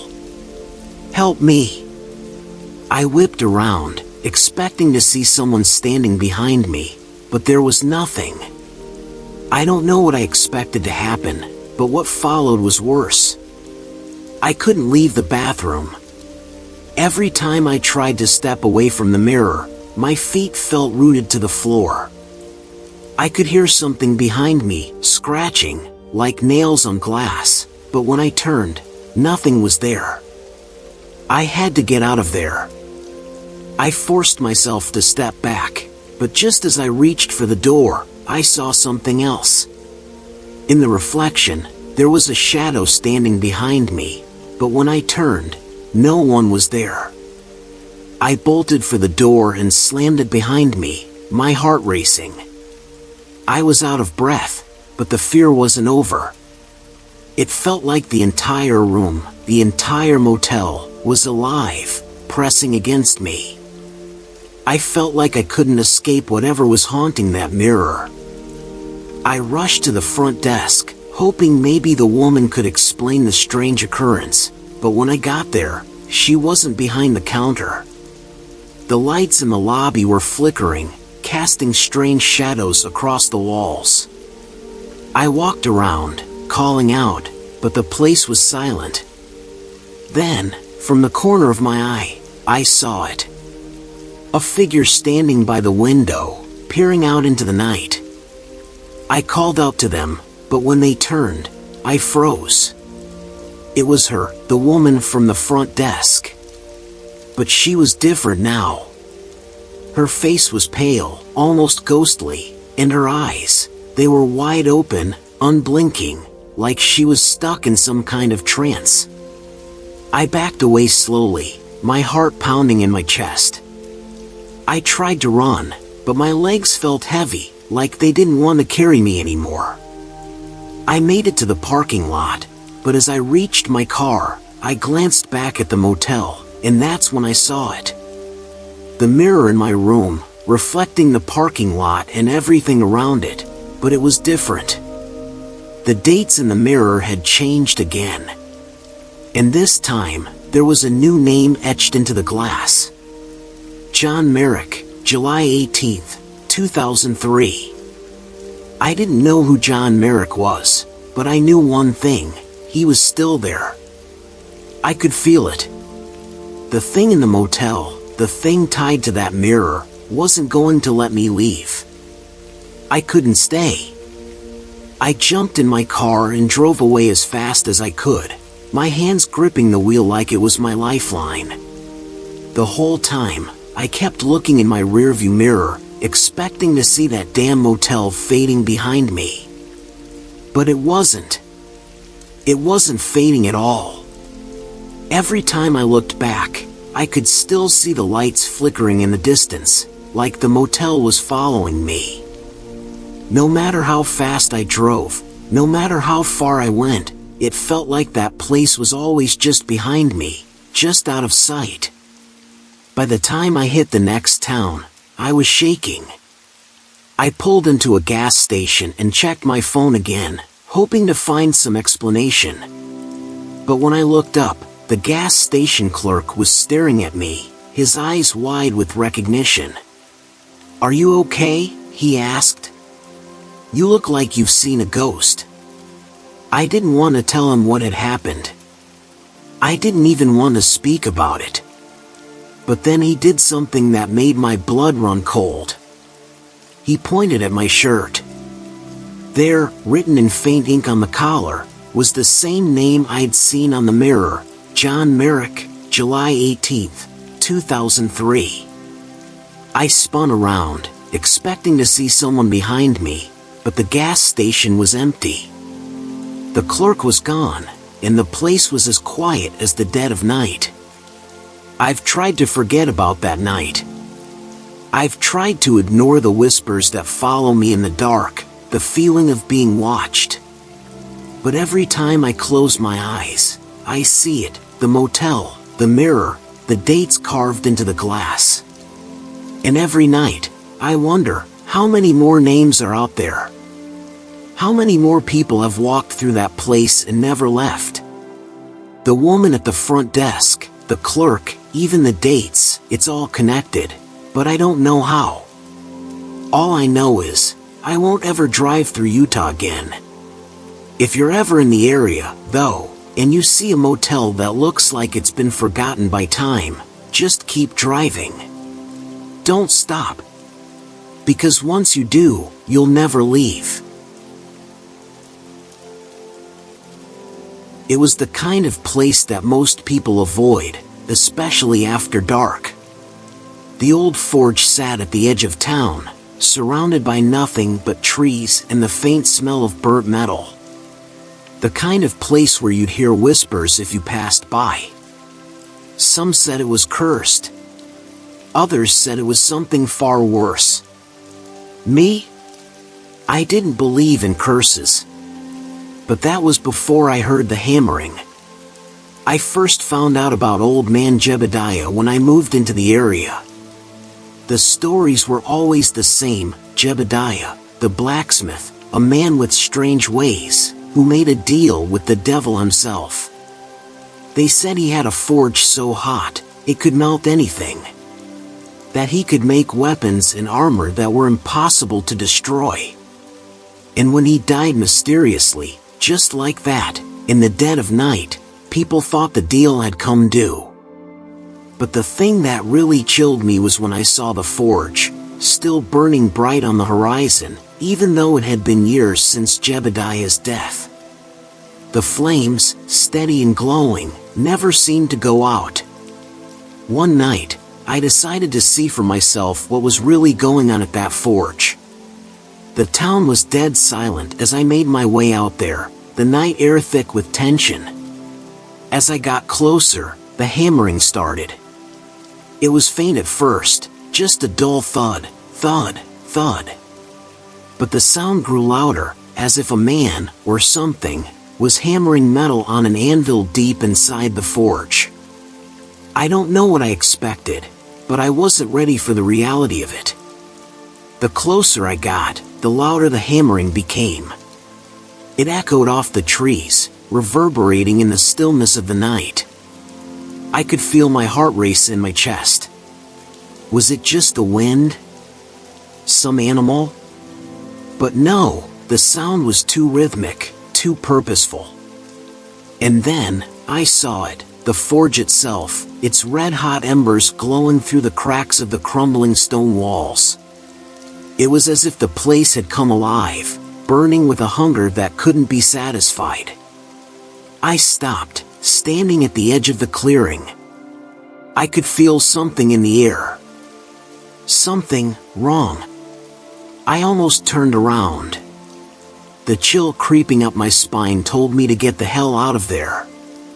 But curiosity, damn it, curiosity got the better of me. I crept closer to the forge, the hammering louder now, and as I got nearer, I could hear murmurs, too. Faint whispers, like voices drifting on the wind. I couldn't make out the words, but the tone was unmistakable. It was like someone was bargaining, pleading, and then, laughter. Dark, cruel laughter that sent a shiver through my entire body. I stepped forward, trying to get a glimpse of what was inside. The flames flickered and danced, casting shadows on the walls of the forge. And that's when I saw it. Standing in the shadows, just beyond the glow of the fire, was a figure. I couldn't see it clearly at first, but I could make out the shape. It was tall, too tall, and its movements were jerky, unnatural. My breath caught in my throat. The hammering stopped. The figure turned toward me, and I froze. Its eyes, if you could call them eyes, were empty, dark pits. I swear, I saw something moving inside them, like smoke swirling in the void. The silence between us stretched on for what felt like forever. Then, the figure's lips, if you could call them lips, curled into a grin. It was wide, inhuman, and it sent waves of terror crashing through my body. I wanted to run. I needed to run. But my feet wouldn't move. The sound of the hammering returned, louder now, almost deafening. The figure raised its hand, and in that moment, I realized it wasn't just any figure, it was Jebediah. The man who died all those years ago. But he wasn't a man anymore. He was something else entirely, something that had been twisted by the deal he made. And that was when I heard the voice, his voice, raspy and cold. You shouldn't have come. The flames of the forge flickered higher, casting long shadows across the ground. I felt a pull, like something was reaching out for me. And then, the laughter started again, this time louder, more manic. It wasn't Jebediah's voice anymore. It was something else. Something that wasn't supposed to be. The darkness around me seemed to pulse, alive, as if it was feeding on the fear in the air. Get out, Jebediah's voice rasped again, his form flickering like a fading light. It was like he was struggling, trying to keep his human shape. But whatever had taken him over was far stronger. I turned to run, but as soon as I moved, I felt something grab my ankle. Something cold, something that burned like fire. I screamed, trying to pull away, but the grip tightened, dragging me closer to the flames. I screamed again, but the sound was swallowed by the laughter. I don't remember how I got away. One moment, I was on the ground, being pulled toward the forge, and the next, I was running back through the trees. My heart was racing, my breath coming in short gasps. But when I looked over my shoulder, I could still see the forge burning, the figure standing in the flames, watching me. I didn't stop running until I reached the edge of town. I was breathless, drenched in sweat, but I couldn't shake the feeling that something was still with me. That it was watching me, waiting for the right moment to strike. The next day, I told some of the locals what I'd seen, but they just looked at me like I was crazy. They said it was just the wind, just some trick of the mind. But I knew better. The forge still burns at night. And sometimes, when the wind is just right, you can hear the hammering, the whispers, and that damn laughter echoing through the trees. I tried to forget about it. I told myself I was just imagining things, that it was the exhaustion from the long drive, the isolation getting to my head. But no matter how hard I tried, I couldn't shake the memory of that night. The figure. The flames. Jebediah's grin. And then one night, I heard the hammering again. It was late, and I was lying in bed, staring at the ceiling, trying to convince myself that it was just a bad memory. But there it was, louder than ever. Thud, thud, thud. It wasn't the wind. It wasn't an animal. It was the sound of a hammer on metal, coming from the direction of the forge. I didn't want to go back. I couldn't. But I couldn't ignore it either. That sound, that horrible sound, was calling to me. I tried to stay inside, tried to lock myself away from whatever was out there, but the urge to go back, to understand what had happened, was too strong. So, I grabbed my jacket and headed out into the night, toward the forge once again. This time, I wasn't sure what I expected to find. The flames were brighter than before, more intense. I could feel the heat from here, even from a distance. But I knew I couldn't stop now. I had to know the truth. When I reached the clearing, I saw it.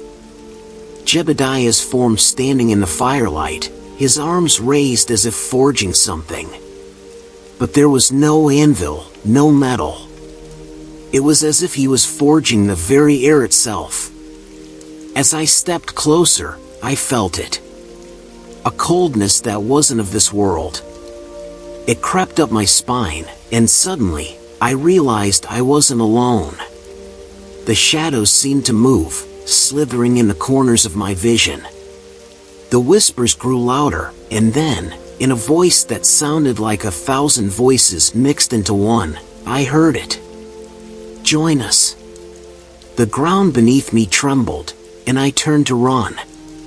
But the shadows reached out, grabbing me, pulling me into the darkness. I don't know how I escaped. The last thing I remember is running until my legs gave out. When I woke up, I was in my bed, the sun shining through the window, and for a moment, I thought it had all been a dream. But when I looked outside, I saw it. The forge, burning once more. The hammering echoing through the trees. And I knew it wasn't over. The deal Jebediah made had never truly ended. It was still going on.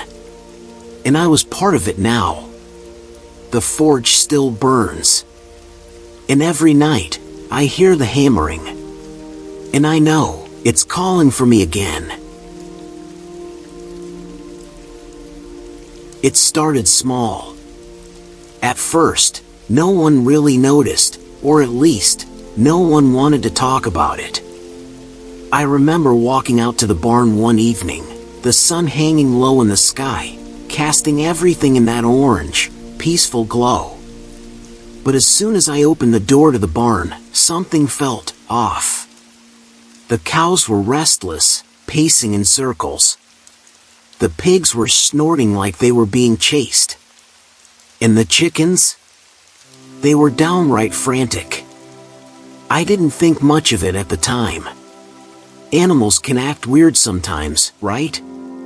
But that night, I couldn't shake the feeling that something wasn't right. There was a tension in the air, something that made the hairs on the back of my neck stand up. And then it happened. One of the cows, Big Red, the calmest of them all, started charging at the fence, bellowing like a mad bull. It was unlike anything I'd ever seen. I had to get the hell out of there. Later that night, when I thought I could sleep it off, I heard the sounds. Screams. Horrible screams coming from the fields. And I mean screams, the kind you only hear in movies, or nightmares. But these weren't from animals. No, these were voices, human voices. Faint at first, like whispers in the wind, but clear enough to make the blood in my veins freeze. I chalked it up to the stress of farm life. Maybe I was just overtired. But the next few days, things only got worse. The animals, they just weren't acting right. The dogs, usually so friendly, were growling at nothing. The horses would stampede for no reason at all. And then there was the worst one. The damn goats. I swear, they were planning something. They grouped together in the corner of the pasture, just staring. If you've ever seen a goat stare at you, you know what I mean. There was something wrong with the way they looked at me. I went into town, hoping I was just overreacting. But when I mentioned the strange behavior, everyone went quiet. Then they started talking about the old farm, the one no one talks about. It was an old plot of land near ours, abandoned for years. The kind of place people only go to for a dare, and even then, no one dares for long. I asked around about it, and some folks claimed that people used to live there, a family of settlers who vanished. There were rumors, of course, but they didn't stop there. They said the animals near the old farm had always acted strange, and worse yet, at night, the voices could be heard coming from the ground. I wasn't sure what to make of it. But when I got back, I noticed something, the screams. They were louder now. And closer. It was like they were coming from the woods right next to the barn. I knew I had to check it out. I couldn't just keep pretending this was normal. The farm had been quiet for too long. That night, I grabbed a flashlight and walked out to the edge of the property, where the woods began. The air was thick, almost suffocating. It was so still that I could hear every crack of the twigs under my boots. The further I went, the more the voices seemed to follow me. It wasn't just screams now, it was full conversations, voices from people I didn't recognize, arguing, shouting. I reached the old stone wall near the edge of the woods, the boundary between our farm and the one no one dared speak of. I ran my fingers over the moss-covered stones, and that's when I heard it. A whisper. "Help us." It was faint, but it was there. I turned around so fast I almost tripped over myself, but there was nothing. The trees were quiet again. But when I turned back to the stone wall, I saw something that made my heart stop. A small patch of dirt had been disturbed. It looked like someone had been digging. I hadn't seen this before. It was fresh, the dirt soft and loose. And in the center of it, a piece of old, rotting wood sticking out like a broken coffin lid.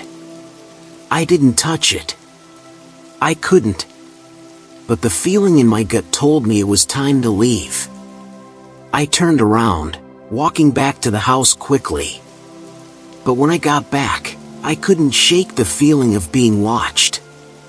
The animals were quiet now, but it didn't feel like peace. It felt like something was waiting. That night, I couldn't sleep. I kept hearing whispers outside my window, soft, pleading voices that seemed to be coming from the ground. I got up to check, but when I looked out the window, there was nothing there. Just the barn, the pasture, the faint glow of the moon. But then the air shifted again. A cold breeze crept in through the cracks in the wood, and I felt that same sense of dread wash over me. The next morning, I went out to the barn early, trying to get some work done to clear my head. But when I stepped inside, I froze. The animals were all staring at me. Every single one of them, horses, cows, pigs, even the chickens, were looking directly at me. And it wasn't just staring. It was like they were waiting for something. I could feel the pressure in the air, like something was building up, and I didn't want to stick around to find out what. That afternoon, I decided I'd had enough. I grabbed the old shovel and went out to the spot by the stone wall. I had to know what was buried there.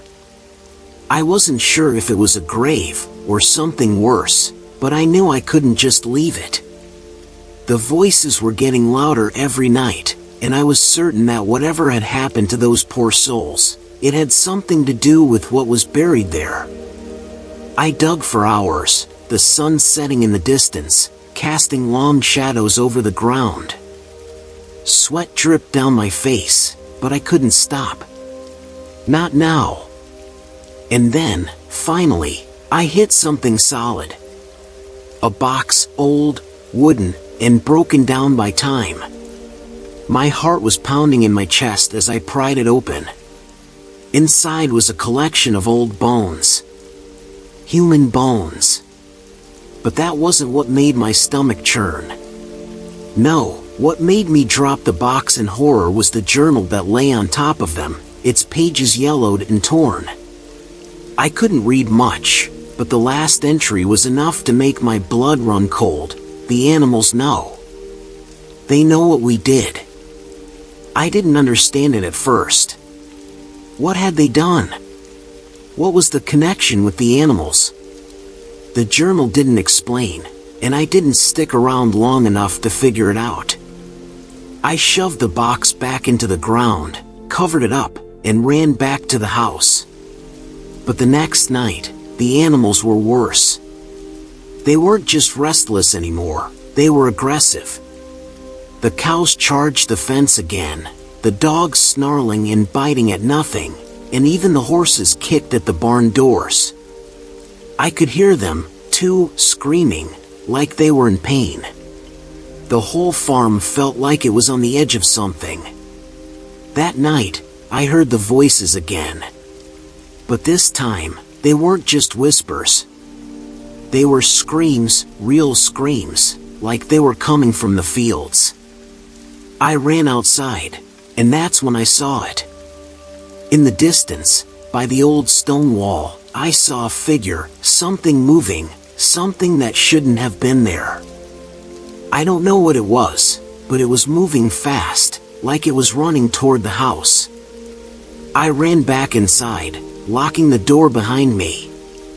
But the windows were open, and I could hear it outside, something scratching, clawing at the walls. The animals were in a frenzy now, kicking, squealing, and howling like they were being tortured. And then I heard it, the voice again. That same, pleading voice. Help us. It wasn't just one voice anymore. It was a chorus of voices, all screaming at once. I could feel the walls closing in around me. The house felt smaller, the air thicker, like something was suffocating it. The scratching at the windows stopped, but the voices didn't. They got louder, more insistent, until I couldn't tell where they were coming from. Were they in my head? Were they coming from the ground, from the walls, from the animals? The next day, I packed my things. I couldn't stay there anymore. I was getting out, no matter what. But when I went to the barn to grab the last of my tools, something stopped me. The animals were all quiet. Too quiet. I walked in slowly, feeling the hairs on the back of my neck prickle. The cows, the pigs, the horses, none of them moved. They were just staring at me, their eyes empty, like they were waiting for something. It wasn't just them, though. It was everything. The wind had stopped, the trees were still. The whole farm was dead silent. I felt like I was walking through a tomb. And then, for the first time in days, I heard it, loud and clear, "You should never have come back." I don't remember what happened next. I know I left the farm, but not in the way I expected. The world outside the farm seemed wrong. The sounds, the air, everything felt like it was shifting. I've tried to tell people what happened, but they just look at me like I'm crazy. Some say it was just stress, the isolation, the long nights. But I know what I heard. What I felt. I know the farm is cursed, and whatever happened there, it's not over. The voices still call to me sometimes, when the night is quiet. And every so often, I hear the animals screaming in the distance. I don't know what happened to them, or why they're still here. But I'll never go back to that farm. Not ever again. I don't know how much longer I have before the voices come for me. But I'm not going back. Not for any reason. Whatever was buried on that farm, whatever curse was placed on it, it's not just the animals that were affected. I've heard the rumors about people who vanish without a trace after staying near that land too long. They say it's not just the spirits of the dead that haunt the place, but something else. Something darker. Something that waits, biding its time. I hear it now, every night, whispering my name. It was my second week working the night shift at the car wash in Nevada. Honestly, it wasn't so bad. Quiet. Peaceful, even. Most of the time, I was just cleaning cars, wiping down windows, and making sure the place stayed in order. But there was always something about the night shift that got to me. You know, the silence.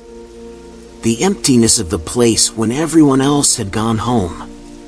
It felt like the world stopped moving, like you were the only one left in it. That night, it was just me. The lights hummed above, and the night was still as I was finishing up on a car that had been sitting in the lot for hours. The clock was ticking, and I was getting ready to shut down and head home when I saw it. A car. Coming in through the gate. It was a dark sedan, one of those old models. I figured it was just another customer coming in late for a wash, but when I looked closer, something didn't sit right. There was no driver. I squinted, thinking maybe I was just tired, but no. The car rolled into the bay by itself, slow and steady, with no one behind the wheel. My heart skipped a beat. I should have been freaked out right away, but instead, I just stared at it for a second. I figured it was some kind of prank, someone messing with me. But there was no one around. No other cars in the lot. Just me in the car. I watched the car stop, right in the center of the wash bay. It was still. Too still. The headlights were on, casting an eerie glow across the dark lot. I was about to walk over to check it out, maybe see if there was some remote control thing or a malfunction with the brakes, when I noticed something else. The car doors. They were opening. Slowly. By themselves. Now, at this point, I'm not exactly the jumpy type. But that was enough to make my skin crawl. I didn't know if I should call someone or just run out of there, but something in me kept me frozen in place. I grabbed the radio, thinking maybe someone else would show up, but the only thing I heard was static. I stepped back, my eyes glued to the car as the door swung open wide, then shut again, but not on its own. It looked like someone, or something, had closed it from the inside. I rubbed my eyes, trying to clear my head. I could feel the hair on the back of my neck standing up. Was I imagining things? Was I just losing it from being alone for so long? But when I looked at the security cameras, yeah, I had to check, I saw the same thing. The footage showed the door shutting, smooth as anything. No one around. No wind. Nothing to explain it. Just that damn door. I didn't know what to do. I stood there, staring at the screen, trying to convince myself it was just a glitch, some kind of weird malfunction. But deep down, I knew better. This wasn't something that could be explained away. My instincts were screaming at me to leave, but my feet were glued to the floor. Then, out of nowhere, the car's engine revved. It was soft at first, then louder, like it was being started. But again, there was no driver. No one in the car. My mouth went dry. I was still watching the damn thing, just waiting for something else to happen, when I noticed it. A figure. Just behind the car, right by the back tire. It was shadowy, barely visible, but it was there. I could feel it. My heart started to race, but I couldn't look away. The figure didn't move. It just stood there, motionless, watching the car. I could barely make out the shape, no real details. Just a black silhouette. The temperature in the room dropped, and the air felt thicker, heavier. It was as if the space around me was closing in. I grabbed my jacket, but my fingers were shaking too much to put it on. I couldn't take my eyes off the camera feed. I didn't know how long I stood there, staring at that feed. It felt like hours, but I'm sure it was only a few minutes. The figure was still there, like it was waiting for something. I wanted to move, to scream, but my body wouldn't cooperate. It was like I was trapped in some kind of sick nightmare. Every part of me screamed to get out, to leave that place, but my feet wouldn't move. Finally, I snapped. I grabbed the radio again, praying to hear someone's voice, but again, nothing. Just static. The lights above flickered once, twice, then went out entirely, leaving the lot in total darkness. I could barely see the car anymore, but I could still feel it there. And the figure, I knew it was still watching. I stumbled back, my hands reaching for something, anything to steady myself, when suddenly, the car moved. Slowly at first, then faster, like it was driving itself out of the bay. My legs buckled, and I nearly fell, but somehow I managed to keep myself standing. I couldn't breathe, couldn't think. My mind was racing, trying to process everything. I could hear the engine grow louder, but I wasn't sure if it was the car or just the sound of my own heart pounding in my ears. I stepped out into the parking lot, desperate to get a better look at the car.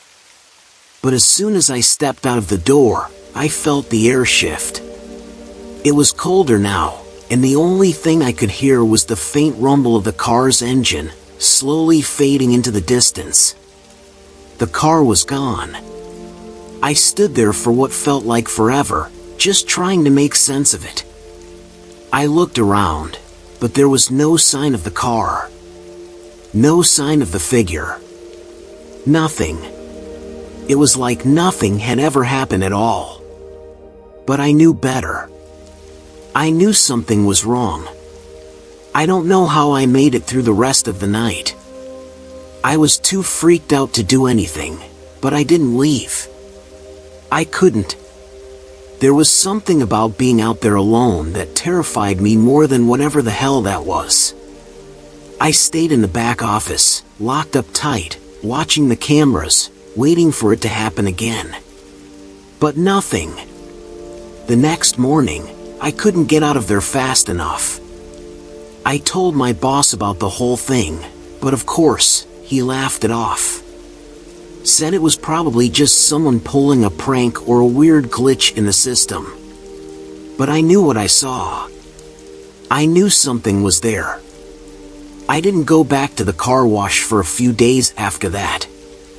I needed to clear my head, get my bearings.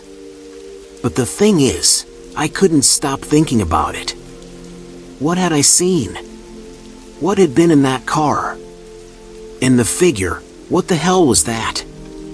I came back a few nights later. I thought maybe I'd just been imagining things, or I was going crazy from being alone all the time. But as soon as I walked through the door, I felt it again. That same, heavy presence in the air. And when I checked the cameras, there it was. That same damn car. Back in the same spot. But this time, the doors didn't open. It was empty. I thought maybe I'd just been looking for something that wasn't there. I figured, if I could just get through the night without any weird occurrences, I'd be fine. But as the hours dragged on, I couldn't shake the feeling that something was off. It wasn't until near the end of my shift that I saw it again. The doors to the car slammed shut. By themselves. I ran to the window, looking out to see if anyone had pulled up. But there was no one there. The car was just sitting there. Waiting. I thought maybe this time, I'd call someone, maybe the cops or the security team. But then, out of nowhere, the headlights flashed on. Bright, blinding white. And the car rolled forward, as if someone was sitting behind the wheel. It was moving slowly, like it had a destination. I don't know what I did next. I ran. I ran out the back door, down the alley, into the main road. I kept looking behind me, expecting to see that car following me. But nothing. Nothing at all. Just the sound of my own breathing and the echo of my footsteps in the dead quiet of the night. I didn't go back to work the next day. Or the day after that. Hell, I didn't go back for a week. I was too scared. Every time I closed my eyes, I saw that car, that empty figure, and the doors slamming shut. I couldn't shake the feeling that whatever it was, whatever had been in that car, was still out there. Waiting for me to come back. I'm not sure what it wanted, but I'm not going to find out. I thought I could forget about it. I thought I could leave that car wash behind, but it's always with me now. I still hear the sounds in my head, the engine revving, the doors slamming shut, that eerie silence after the car disappears into the night. Sometimes, late at night, I catch myself looking over my shoulder, half expecting to see that car pulling up. I don't think I'll ever be able to fully shake the feeling that it's still out there, waiting for me to return. But I'm not going back. Not ever. There's something wrong with that place. Something I can't explain. Something waiting. I still have nightmares about it. About the car, about the figure, about the feeling that something's just wrong. It haunts me. Every time I close my eyes, I'm back at that car wash, and I hear that engine. I hear the doors slamming. And I hear the footsteps coming closer.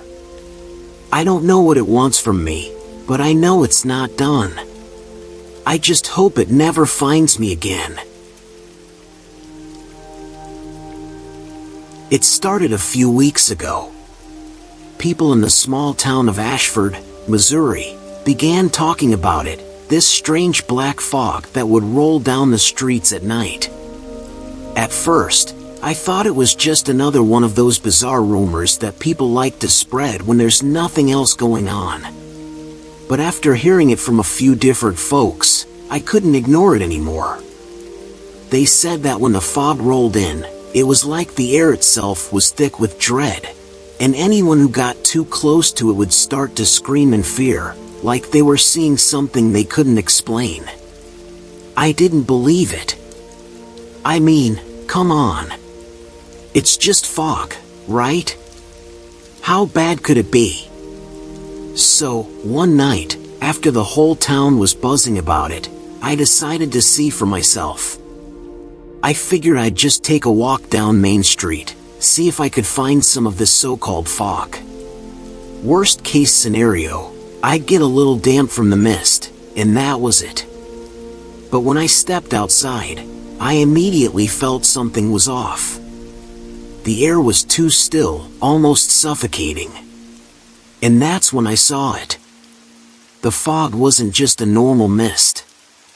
It was black. Pure black, rolling across the ground like smoke, swirling and creeping up the street. It didn't look natural. It moved like it had a mind of its own. I froze, my heart pounding in my chest.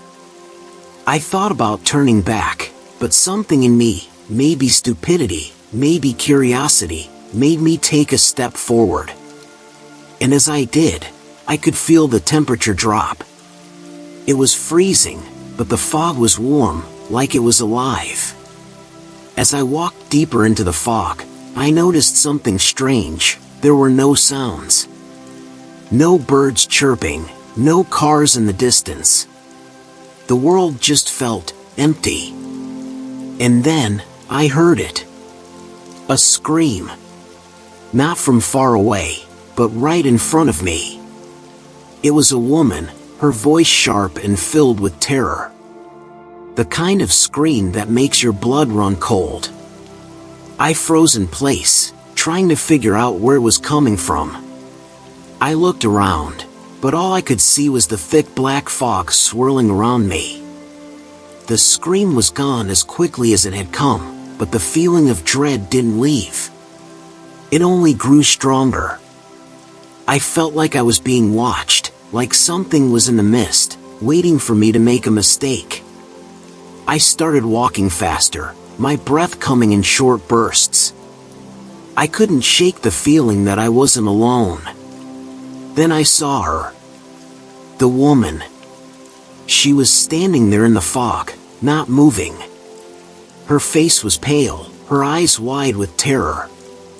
I tried to call out to her, but before I could say anything, she turned and bolted down the street, screaming the whole time. It was like the fog had taken over her. She wasn't in control anymore. I didn't know what to do. My instinct told me to run, but I couldn't tear my eyes away from her. I watched her disappear into the darkness, and that's when I heard it again. The scream. But this time, it was different. The scream wasn't coming from the woman anymore. It was coming from the fog. It was like the whole damn thing was alive, and it was feeding off the fear. I could feel it, this cold, suffocating presence closing in on me, and I knew I had to get out. But no matter how fast I ran, the fog seemed to stretch further, like it was following me. I made it back to my house, barely breathing, my heart pounding in my chest. I slammed the door shut behind me, locked it, and didn't dare go outside again. But I could still hear it. The fog. It was still out there, creeping around the streets, moving in and out of view like it had a mind of its own. I sat there in the dark, trying to catch my breath, my thoughts racing. Was I losing my mind? Had the fog really made me see things? The next day, I couldn't find anyone to talk to about it. The town had gone back to normal, like nothing had happened. People went about their business, chatting and laughing like usual. But something in my gut told me that it wasn't over. That the fog was still out there, waiting for its next victim. I tried to tell myself that I imagined the whole thing, but deep down, I knew better. It wasn't until the next week that things started to get worse.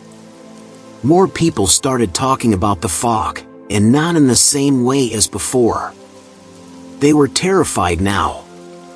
One guy, old Mr. Harlan, swore up and down that he'd seen the fog moving toward him, like it was alive. He said it surrounded him, choking him until he couldn't breathe.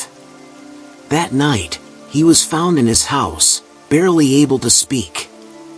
When they asked him what happened, all he could do was point to the window, where the fog had pressed against the glass. I heard more stories like his in the following days. People who went out to investigate the fog, only to return with blank stares and whispers about what they saw. One woman swore she saw figures in the fog, shapes that moved and lurked just out of sight, like they were waiting for her. Another man claimed that the fog had made him relive his worst memories, forcing him to scream in terror for hours before he could escape. No one knew where it came from, or why it was there. But one thing was clear, the fog wasn't just fog. I couldn't stay in town much longer. The fear was spreading, and I was starting to feel it too. I kept seeing the fog in my dreams, swirling around my house, crawling through the streets. I had to get out, but I couldn't shake the feeling that if I left, it would follow me. Something about it had a hold on me, like it was stalking me, waiting for the right moment to strike. I couldn't take it anymore. I had to leave. I packed a bag, grabbed my things, and drove out of Ashford, hoping that the fog would stay behind. But it didn't. The further I drove, the thicker the fog seemed to get, until I couldn't see the road in front of me. I pulled over, heart racing, trying to calm myself down. Maybe it was just a coincidence. Maybe it was all in my head. But then, as I sat there, I saw it. The fog. It wasn't just fog anymore. It was moving, swirling around the trees like it was hunting. And I could feel it, like it was getting closer to me. I slammed my foot on the gas, speeding down the road, trying to outrun it. But no matter how fast I went, the fog was always there, just behind me, creeping closer. I finally pulled into a gas station, barely able to breathe. My hands were shaking as I got out of the car, and that's when I saw it again. A figure, just standing there in the fog, watching me. I couldn't make out any details, just the outline of a person, tall and thin, standing motionless in the mist. My heart skipped a beat. Was it real? Was it just a figment of my imagination? I couldn't stand it anymore. I called my friend, tried to tell him what was happening. I told him about the fog, the screams, the people who had vanished. But he didn't believe me. He laughed it off, told me I was just stressed out, that it was probably nothing. But I knew better. Something in my gut told me that this wasn't just some bad dream. This was real. I hung up, still trembling. I tried to find somewhere to stay for the night, but everywhere I went, the fog followed. It didn't matter where I was, I could feel it closing in on me. And then, the whispers started. Low at first, just a murmur in the distance, But then, they grew louder, clearer. Voices, laughing, crying, whispering my name. I couldn't escape them. They were everywhere. I locked myself in a motel room, desperate to get away from whatever the hell this was. But when I tried to sleep, I saw it again. The figure, standing just outside my window. Watching. Waiting. It didn't move. It just stood there, in the fog. I couldn't tell if it was real or if I was losing my mind. All I knew was that I couldn't escape it. I didn't know what to do. I couldn't go home. I couldn't stay in the motel. Everywhere I went, the fog was there, waiting for me. And the screams, they never stopped. They followed me wherever I went, echoing in my ears. I started to wonder if the fog was in my head, if I was just losing my grip on reality. But deep down, I knew it wasn't. The people I talked to in the motel, they all had the same story. They'd seen the fog. They'd heard the screams. They were just as terrified as I was. But none of us knew what to do. We were all stuck, trapped in this nightmare, and the fog was closing in, stronger than ever. And then, one night, it came for me. I woke up to find the fog inside the room with me, swirling around the bed, choking the air out of my lungs. I tried to scream, but the words got caught in my throat. The fog pressed against me, and that's when I heard the voice. It wasn't a whisper. It wasn't a scream. It was laughing. The figure was back, standing over me, its eyes glowing red in the dark. And it was waiting for me to scream. I couldn't take it anymore. I ran. I bolted out of that motel room, not knowing where I was going, just needing to get away from that thing. I stumbled through the fog, my legs weak, my heart pounding. I didn't care where I was going. I just had to get away from that thing. But no matter how far I ran, I couldn't escape. The fog was always there, right on my heels, pushing me forward, trapping me. I couldn't breathe. I couldn't think. All I could hear was the sound of my own footsteps, pounding in the night, echoing in the silence. And then, just when I thought I couldn't go any further, I saw something. A light, distant but bright. I ran toward it, desperate for safety. But as I got closer, I realized it wasn't a light at all.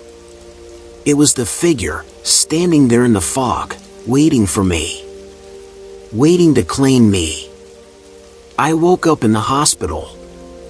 They told me I'd passed out from exhaustion, that I was lucky to be alive. But I knew the truth. The fog had gotten me. It had taken me, dragged me into its nightmare. And now, I was trapped. There was no escaping it. I could feel it, even now. The fog.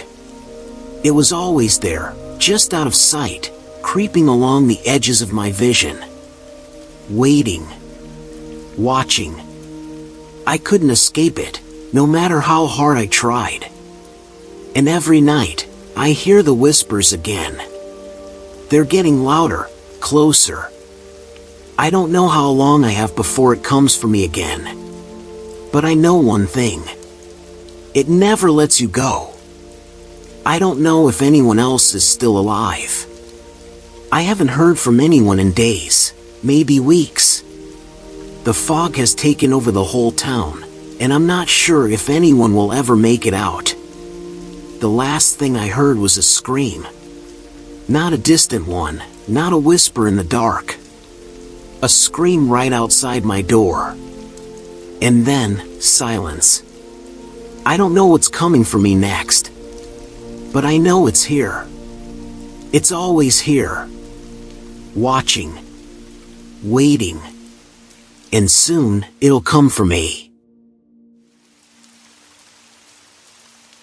I never thought flying could be a nightmare, but I should have known better. It started out as just another regular flight, nothing out of the ordinary. I remember the hum of the engines, the low murmur of other passengers talking, and the gentle sway of the plane as we cruised through the sky. But something felt off, like there was a tension in the air that no one else seemed to notice. The first thing that caught my attention was the silence from the cockpit. Normally, you hear the pilots communicating with the flight attendants or making announcements over the intercom, but there was nothing. Just eerie silence. I thought maybe I was imagining it, but as I glanced up, I saw the flight attendants exchanging uneasy looks. They weren't talking either. And then, the lights outside the window started flickering. At first, I thought it was just a trick of the clouds, or maybe some turbulence, but it was getting harder to ignore. There were these strange flashes of light outside, like quick bursts of lightning, but they were too erratic, too deliberate. They weren't natural, and the crew seemed to be avoiding any explanation. It felt like we were heading straight into something we couldn't control. As we continued on, the flashes grew brighter, more intense. They weren't like anything I'd ever seen before, almost like strobe lights or lightning, but scattered across the sky in unpredictable patterns. And then I saw it, something big, something dark moving through the sky. It was too far to make out details, but the shape was massive, and it seemed to be following us. I couldn't be sure, but it felt like it was keeping pace with the plane. I tried to get the attention of the flight attendants, but they were just as nervous as everyone else. One of them, a young woman who had been serving drinks earlier, walked past me and whispered, "Stay calm. Stay quiet." Her voice was shaky, and she avoided making eye contact. That only made my heart race even more. By then, the whole cabin was tense.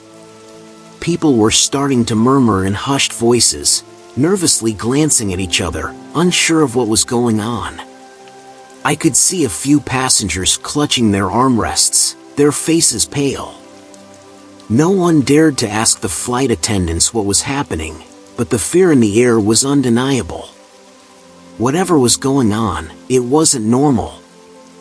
Then, without warning, the plane dipped. It wasn't a small jolt or a shift in altitude, it was a violent lurch that threw us all forward, and the oxygen masks dropped down. People screamed as they scrambled to put them on. The lights flickered again, and for a split second, everything went dark. I could hear the sound of panicked breaths, the rush of people trying to steady themselves. I could feel my own heart pounding in my chest. The plane steadied, but we were no longer cruising at the same altitude. The turbulence was worse now, more erratic, as if the plane was being tossed around by something much stronger than just weather. And through the fog of fear and confusion, I heard something that made my blood run cold. The intercom crackled to life, but there was no voice from the cockpit. Instead, all I could hear was static, and then a low, distorted hum that made no sense. It wasn't coming from the pilots, it was coming from somewhere else. Somewhere inside the plane. The lights flickered again, brighter this time. And when they came back on, we were no longer flying over the peaceful countryside. We were descending rapidly, and out the window, I saw the lights of an airstrip, but it wasn't a regular airport. It was wrong. The lights were strange, flickering in a way that made my stomach churn. I had no idea where we were, but we were coming in for a landing. The descent felt unnaturally fast.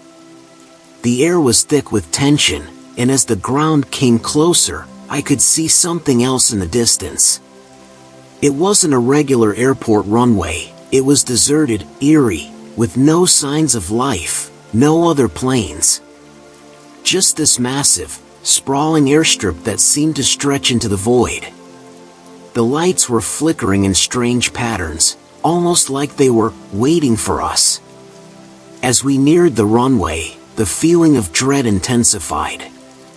The crew still hadn't said a word, and the passengers were silent now, as if they could sense that something terrible was about to happen. The plane jolted again, and I could feel the wheels touching the ground, but instead of the usual smooth deceleration, we slammed into the tarmac with an uncomfortable force. I heard the tires screech, and the plane skidded. For a brief moment, everything was chaos, people shouting, the sound of metal screeching against the asphalt, and the smell of burning rubber. We came to a stop, but it didn't feel right. We were still on the runway, but the plane had tilted unnaturally to one side. The emergency lights blinked ominously, and there was this suffocating stillness that followed the crash landing. When the plane finally stopped, no one moved. The crew didn't come down the aisles, no one shouted "remain seated," like they usually would in an emergency. It was as if everyone was too afraid to make a sound. I could feel my heart pounding in my throat, and as I looked out the window, I realized that the airstrip wasn't the only thing that was off. The surroundings were wrong. There was no terminal, no sign of life, just this dark expanse of land stretching into a foggy void. Someone tried to open the emergency door, but it wouldn't budge. Panic spread quickly through the cabin as more and more passengers began to realize that we were stuck. There was no way out. The flight attendants were standing at the front, whispering to each other, their faces pale and ashen, their eyes wide with fear. One of them, the same woman who had warned me earlier, came up to me and said, "Whatever you do, don't look outside." But it was too late. I already had. What I saw outside sent a chill down my spine. There were figures in the distance, standing still, but not human. Their shapes were tall and unnaturally thin, with long limbs and heads that seemed to tilt at odd angles. They didn't move, but their presence was suffocating. As if they were waiting for us to make the next move. It didn't take long for the realization to hit us all. We weren't alone. And we weren't in a place we recognized. The ground outside was cracked and barren, and the air felt heavy, like the weight of the world was pressing down on us. There was something wrong with the way the sky looked too dark, too still. No stars. No clouds. Just a void. And the figures outside, those strange, grotesque shapes, were getting closer. The flight attendants tried to stay calm, but it was clear they were terrified. One of them rushed down the aisle, holding a flashlight, her face twisted in panic. She was muttering something under her breath, her eyes darting around as though she could see things that none of us could. She stopped at the emergency exit and tried again to open the door, but it wouldn't budge. Her hands shook violently, and I could see the sweat dripping down her face. Suddenly, a voice crackled over the intercom. It wasn't the usual calm voice of the pilot. It was distorted, garbled, almost unrecognizable. And then, in a low, metallic tone, it said, "Welcome." That one word sent a shiver down my spine. I don't know how, but I knew that whoever, or whatever, was on the other end of that intercom had been waiting for us. Waiting for us to land. It wasn't long before the panic escalated. People were shouting, trying to get out of their seats, but the flight attendants were too shaken to stop them. I heard the sound of banging on the emergency exits, but nothing worked. No one could escape. That's when the first scream came. It was high-pitched, frantic, and it echoed through the cabin. Someone had seen something outside the window. Something that shouldn't have been there. I turned to look out the window, but all I could see were the figures, closing in, surrounding us. Their movement was slow, deliberate, and unnervingly silent. They didn't make a sound as they approached the plane. I felt my breath catch in my throat. Whatever they weren't human. They weren't anything I could comprehend. The plane shook again, but this time it wasn't turbulence. Something was moving outside, something big. The lights inside flickered once more, and in that brief moment of darkness, I heard something scraping against the side of the plane. It was slow, dragging, like claws against metal. The passengers went silent, holding their breath, as if waiting for whatever was out there to make its next move. Then, the door at the front of the cabin opened. Not the emergency exit, but the cockpit door. And I'll never forget what I saw next. The pilots weren't there. The seats were empty. But in their place, there were strange, black markings on the walls, symbols I couldn't understand. The cockpit was in disarray, as if something had been torn apart. And then, in the corner of the room, I saw something that froze my blood, a pair of eyes staring back at me through the darkness. The eyes were not human. They were large, black, and unblinking. They seemed to glow in the darkness, and they weren't looking at me, they were looking at us all. There was a low growl from somewhere outside the plane, and that's when I realized, whatever these things were, they weren't alone. I heard a voice again, this time coming from the darkened cockpit. It was a whisper, but it was clear as day. "You shouldn't have come here." At that moment, everything went silent. The hum of the engines, the whispers, even the pounding of my own heart, it all stopped. And then the figures outside moved closer, one of them stepping into the light of the plane's emergency lights. It was tall, unnaturally tall, in its face. I don't even have words to describe it. Its features were twisted, deformed, like a grotesque mask of something human, but wrong. The eyes were black, hollow, with no depth. The mouth was a gaping hole, wide and twisted into a grin that stretched impossibly far across its face. I could see its teeth, sharp, jagged, and covered in what looked like blood. And then, it spoke. In a voice that didn't belong in this world. "We've been waiting for you."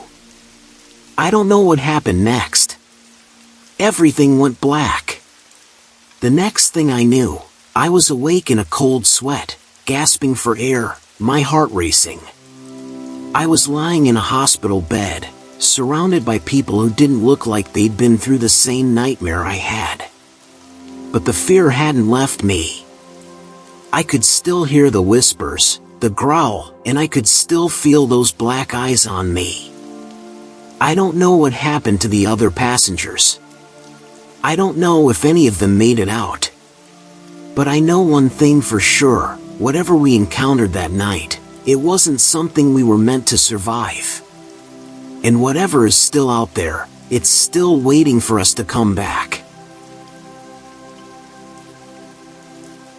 It all started with a hunch. I've always been one to dig deeper into stories that people want to stay hidden. But this one was different. I managed to sneak onto an old, classified military base in the middle of the desert. Security was tight, and I had to use every trick in the book to get in without leaving a trace. Once inside, the air felt heavy, as if something was waiting for me. I had no idea just how right I was. The building I snuck into was deserted, or at least it seemed that way at first. The hallways were dim, and there was an eerie silence that I couldn't shake. It wasn't just the emptiness, but something else. I kept moving forward, past rusted metal doors and cracked windows, trying to stay hidden. And then, I found it. A room at the end of the corridor, locked tight but with a broken window. I crawled through and came face to face with a set of old files, stacked high in dusty cabinets. I didn't know what I was looking for exactly, but I felt like I was getting closer to something important. As I flipped through the files, most of them seemed to be about strange experiments. But one set stood out, a set of papers detailing the creation of a creature. Not just any creature. A monster, bred for purposes I couldn't fully comprehend. The records were unsettling, almost like they were meant to be erased but weren't. My heart raced as I read about the tests, the strange manipulations of DNA, and the reports of something going wrong. The creature had been built for one purpose: to hunt, to survive, to kill. The document mentioned a desert location, the one I was in, and described the thing as unstoppable. The more I read, the colder the air around me seemed to get. I felt like I was being watched. The hairs on the back of my neck stood up. I didn't know how, but I had the distinct feeling that I wasn't alone in that room. I tried to leave, but something made me pause. There was one last folder, hidden underneath the others, labeled simply X. I almost didn't open it, but curiosity got the best of me. As I pulled it out, the pages inside revealed even darker details. There were mentions of people who had ventured into the desert and disappeared. The creature had started hunting them. And there was no escape. The military had tried to contain it, but they couldn't. This thing, this monster, was still out there. It was no longer contained. It was free. I quickly shoved the papers back into the folder, but as I turned to leave, I heard a faint noise, like a breath. A heavy, labored breath. I froze. My mind raced. Could it be the creature from the files? I turned around slowly, my heart pounding in my chest. What I saw made my blood run cold. Through the cracked window, there was a shadow moving outside. And it was getting closer. I tried to remain calm, but panic was starting to set in. My instincts told me to get out, to run, but my feet felt glued to the floor. I backed away from the window, desperately searching for an exit.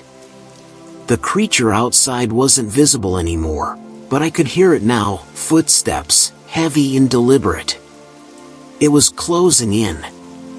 I couldn't tell if it was human or something far worse. The documents had been clear. This thing had been bred to be efficient. No human could survive it. The adrenaline kicked in, and I forced myself to move, running down the hallway as quietly as I could. I could hear the thing now, getting closer, its footsteps echoing through the halls. My heart was in my throat, my breath shallow. There was a part of me that didn't believe what I'd read, what I'd uncovered. But there was no denying it now. The creature was real. It was hunting me. I didn't know where I was going, but I knew I couldn't stay in that building. The military base seemed endless, hallway after hallway, each one more suffocating than the last. I ducked into an office and slammed the door behind me, holding my breath, hoping it wouldn't find me. I couldn't afford to make any noise. The creature was out there. I didn't know what it looked like, but I could feel its presence, like it was tracking me through the air. The room was dark, save for the faint light coming through the blinds. I crouched behind a desk, trying to calm my shaking hands. My mind kept racing. How could I have missed the danger? How could I not have known that the military had unleashed something this horrific? I looked out the window, nothing. But the hairs on the back of my neck stood up again. Something was moving. Something was getting closer. I tried to stay still, but the silence was unbearable. The faint thud of footsteps outside the door seemed to get louder with each passing second. Then, everything stopped. I heard nothing. The air grew thick, heavy. I thought maybe, just maybe, it had passed. But as I took a deep breath to calm myself, I felt something shift. A sound, barely audible at first, came from the corner of the room. The hairs on my arms prickled as I turned toward it. I couldn't see anything, but there was a presence, something in the shadows. Then, I heard it, a low, guttural growl. My blood turned to ice. The creature was here. It was inside the building. I could hear its breathing, low and slow, like it was savoring the fear in the air. I pressed myself against the wall, praying it wouldn't find me. It was close, so close. I didn't know how much time passed, but the silence seemed endless. My body was stiff from holding so still, my heart pounding in my chest. I had to leave. I couldn't stay hidden forever. Slowly, I got up and crept toward the door. I peeked through the blinds, but all I saw was darkness. The creature was gone, or so I thought. As I turned to leave, I caught a glimpse of something in the corner of my eye. It was fast, too fast. In an instant, the door to the office slammed open, and I was face to face with it. It wasn't human, not even close. Its eyes glowed in the dark, and its skin was stretched taut over muscle, dark and mottled. Its mouth, oh God, its mouth was filled with sharp, jagged teeth, and it was grinning at me. I froze. The creature didn't move right away. It just stood there, its eyes locked onto mine. It was almost as if it was waiting for something, savoring the fear. I didn't know what to do. I couldn't run. There was nowhere to hide. I backed up slowly, my mind racing for a plan, any plan. But all I could think about was the file I'd read. The creature was built to kill, bred to hunt. I was prey. I had no chance. The creature let out a guttural growl, a sound that vibrated through my bones, and took a step forward. My breath hitched. The adrenaline was pumping through my veins, and in that moment, something in me snapped.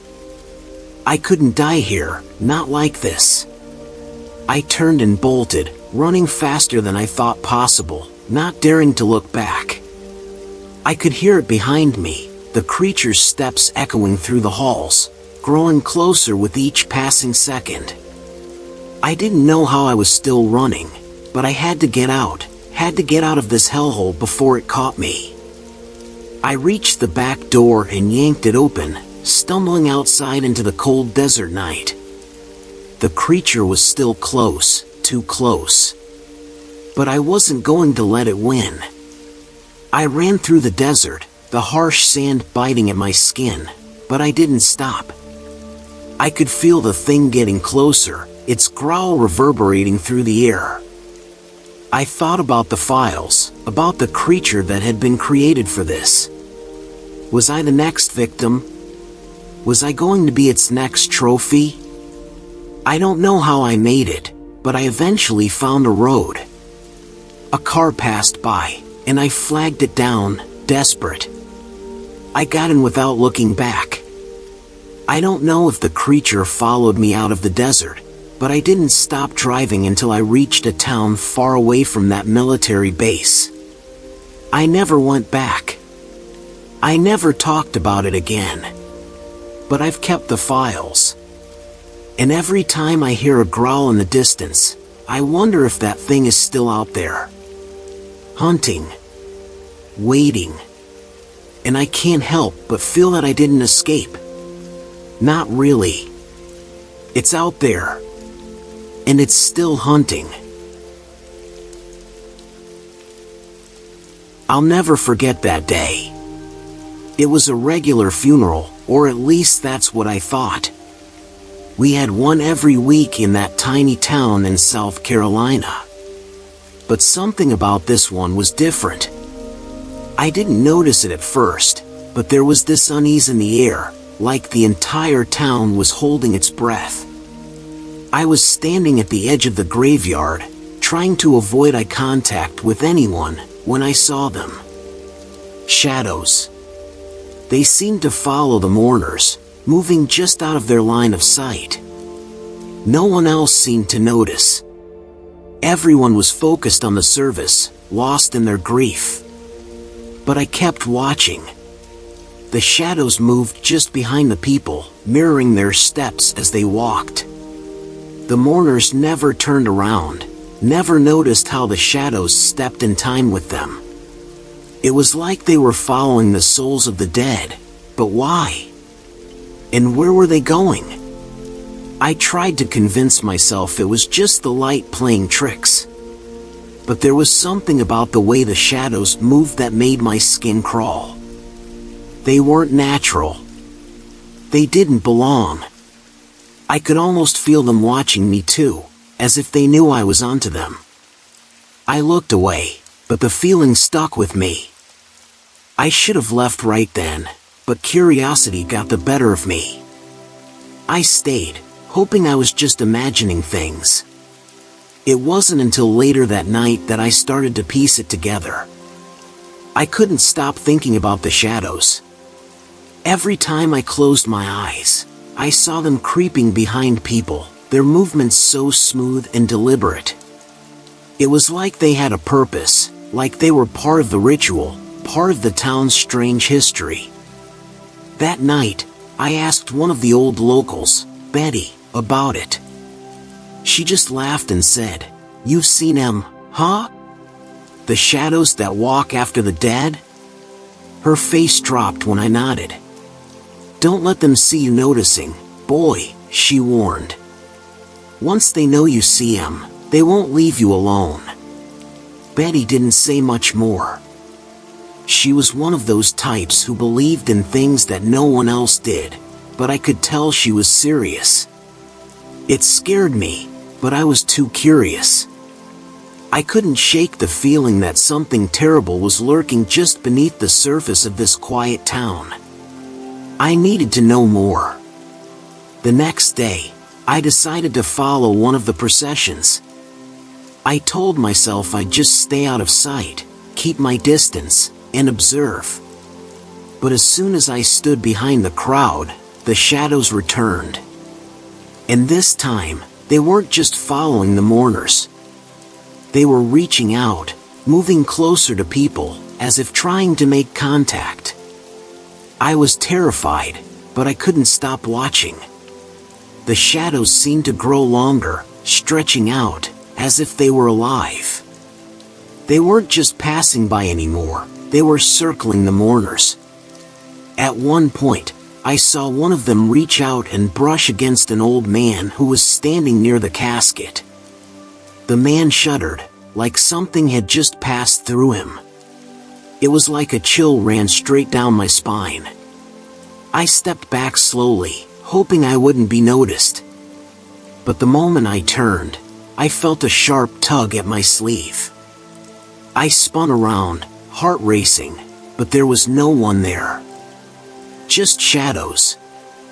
They were everywhere now, creeping along the edges of the graveyard, twisting in ways that shouldn't be possible. It was as though they were waiting for something, or someone. I tried to leave, but the shadows seemed to follow me, keeping their distance just enough to stay out of my sight, but always just close enough to make me feel like I wasn't alone. That's when I understood. The shadows weren't just following the dead, they were waiting for the living too. They were following me. I couldn't shake the feeling of being watched, even after I left the graveyard.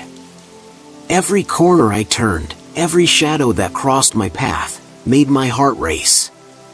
It felt like something was always lurking just out of view. I started to hear things too. Footsteps behind me, soft whispers carried by the wind. But when I turned, there was nothing. Only the shadows, always just beyond my reach. The worst part? I wasn't the only one who noticed. People around town had started to talk about it. They said the shadows were tied to the dead, souls who couldn't find rest, and now they were seeking out the living. It was like the whole town had been haunted for years, and no one had dared to speak of it until now. They called them the Walkers. As I walked through town, I could see people glancing over their shoulders, eyes flicking nervously to the corners. They knew. Everyone knew, but no one talked about it openly. And I felt it too, the urge to look over my shoulder, to make sure nothing was following me. The days blurred together after that. I started seeing the shadows in places they shouldn't be, behind windows, at the edge of the trees, in the reflection of puddles. It felt like they were closing in on me, like they were waiting for something.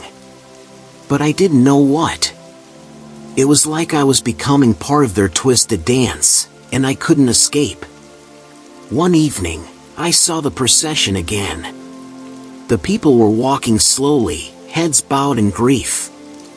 But the shadows were no longer just following them.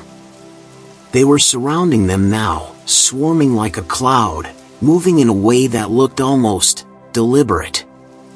Like they were guiding the mourners somewhere, leading them away from the graveyard. I stood there, frozen, watching.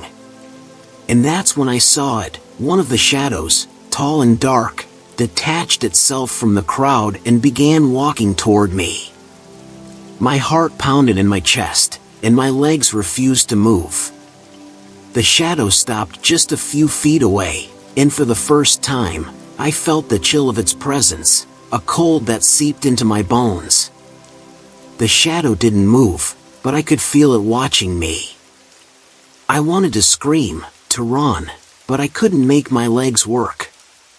It was like the shadow had its grip on me, pulling me closer, drawing me in with an invisible force. I could hear my breath ragged in my chest, but the air around me was still, unnervingly still. And then, it spoke. At least, I think it spoke. The voice was a whisper, low and raspy, like it had been trapped in the dirt for centuries. You see us now.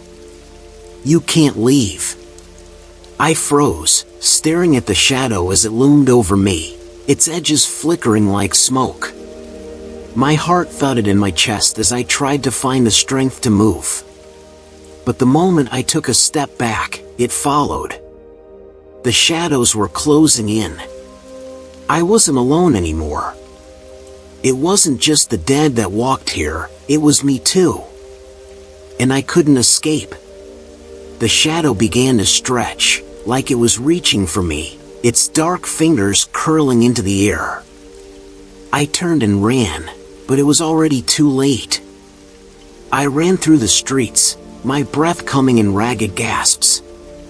The shadow didn't chase me, it just moved alongside me, always at the edge of my vision, a constant reminder that I wasn't alone. It felt like I was being drawn towards something, pulled in by some dark force that I couldn't understand. The air grew thick, and the night grew colder. I didn't know where I was going anymore, only that I couldn't stop running. I stumbled through the woods, the shadows always there, lurking just behind the trees. I thought I heard whispers, but they were so faint, like voices carried by the wind. I tried to call out, to scream for help, but my voice was swallowed by the darkness. It felt like the entire world had been consumed by the shadows. And then I saw it, an old, crumbling church, its windows shattered, its doors hanging on their hinges. The lights inside flickered like candles in the wind. I ran toward it, desperate for refuge. But the closer I got, the more I realized the shadows were already inside, waiting for me. I stepped into the church, the floor creaking beneath my feet. The air inside was cold, damp, and smelled like mildew. But it wasn't the smell that terrified me, it was the silence. The church was empty. Not a soul in sight, but I could feel them. The shadows had followed me in. I tried to find a corner to hide, but it didn't matter. The shadows were already there, creeping along the walls, moving in and out of the pews. I could hear the whispers now, louder, more distinct. "You shouldn't have looked," they hissed. "Now you're ours." I backed away, panic flooding my mind. I tried to run again, but the door slammed shut with a deafening thud, trapping me inside. The shadows closed in. They were everywhere now. I was surrounded, and I could feel their cold fingers brushing against my skin, pulling me toward the altar. I fought against them, but it was like struggling against the dark itself. The shadows were too strong, too relentless. They wrapped around me, pulling me closer to the altar, where an ancient, cracked stone lay. The whispers grew louder, drowning out my thoughts, suffocating me. I could barely breathe. "You can't leave," they chanted. "You see us now. You're one of us." I tried to scream, but no sound came out. The shadows closed in tighter, until I was trapped in their embrace. My body froze, my mind unraveling, as the darkness consumed me completely. The last thing I saw before everything went black was a figure standing in the doorway, watching me with cold, empty eyes. And then, nothing. When I woke up, I was outside the church. The sun was rising, casting long shadows across the ground. But something was different. I felt different. I could see them now, the shadows, even in the light. They were everywhere, lingering in the corners of my vision, following me like they had always been there. I wasn't sure what had happened to me, or if I had truly left the church at all. It felt like I was still there, still trapped in the dark. But the worst part? The shadows weren't just following me anymore, they were part of me. And I knew it would never stop. The shadows were my company now, and they'd never let me go. You've probably heard the rumors. Hell, everyone in Chicago has. It's the stuff of legends, a story told after too many beers, but I never took it seriously until I saw it with my own eyes. The old, abandoned train station, Cranbrook Station. It's been closed for years, but lately, people started noticing something strange. At night, they'd hear the distant sound of a train. But not just any train. This one had crashed years ago, its wreckage left to rot in the dark. It was supposed to be gone, forgotten, but the signals were coming back. At first, people thought it was a glitch, some old equipment left on and malfunctioning. But when I saw it for myself, I knew there was something more. I was with a group of friends, all of us kind of drunk, laughing about the whole thing. But when we got close to the station, we heard it. The sound. It was faint at first, like the screech of metal on metal, then louder, closer. It was the unmistakable sound of a train. We froze, all of us. None of us said a word, but we all felt it, the chill in the air, like the city's breath had stopped for a second. I don't know why we decided to go inside, but we did. We weren't thinking straight, I guess. Maybe we wanted to prove the stories wrong, or maybe we just wanted the thrill of it. The station was locked up tight, but someone had managed to get in. The metal door creaked as we pushed it open, the smell of rust and decay hitting us like a wall. The platform was pitch dark, but there was that sound again. Closer this time. It wasn't in our heads, we could all hear it. A train. Coming for us. We split up. Not sure why we did, but something pushed us to do it. I ended up going down one of the long tunnels while the others went toward the tracks. I figured I'd take a quick look, just to see if maybe it was a prank. But the deeper I went, the more I started to feel like I shouldn't be there. It was too quiet. The kind of quiet that makes you second guess everything you thought you knew. And then I heard it. A faint sound, like a whistle from far off in the distance, followed by a rush of air. A train. My heart was pounding in my chest, but I couldn't stop. I followed the sound, my feet echoing in the dead silence. I turned a corner and saw the faint light at the end of the tunnel. But it wasn't the end. It was just another turn, leading deeper. That's when I heard it, footsteps behind me. Slow, deliberate. Someone was following me. I spun around, but there was nothing there. Just darkness. The kind of darkness that makes your skin crawl, like something is watching you from the shadows. I tried to turn back, but my legs were frozen. The train whistle grew louder. It wasn't just a sound anymore, it felt real. The platform was too far, and I was too far in. My breaths were ragged as the air grew colder, like it was being sucked out of the tunnel. And then, out of nowhere, I saw something. A figure. A person, standing at the end of the tunnel. But the face was wrong. Too pale. Eyes wide open, like they were staring at me through the dark. I didn't stop to think. I turned and ran as fast as I could. I didn't make it far. The sound of the train was deafening now, like it was right behind me. But I couldn't look back. If I did, I knew I'd see it. I don't know how, but I made it back to the platform, gasping for breath. The others were already there, looking as pale as I felt. I didn't have to ask. They saw it too. We all heard the train, but the platform was empty. The tracks were still, silent. And then, for a moment, everything went quiet again. But that's when we saw it. The train, or what was left of it. The lights were flickering at the far end of the platform, and a shadow moved across the track, blocking the light. It wasn't a train, not anymore. It was something else, something twisted. The sound of the train echoed through the tunnel, but it wasn't just a noise. It felt like it was pulling us in, dragging us toward the wreck. We couldn't move.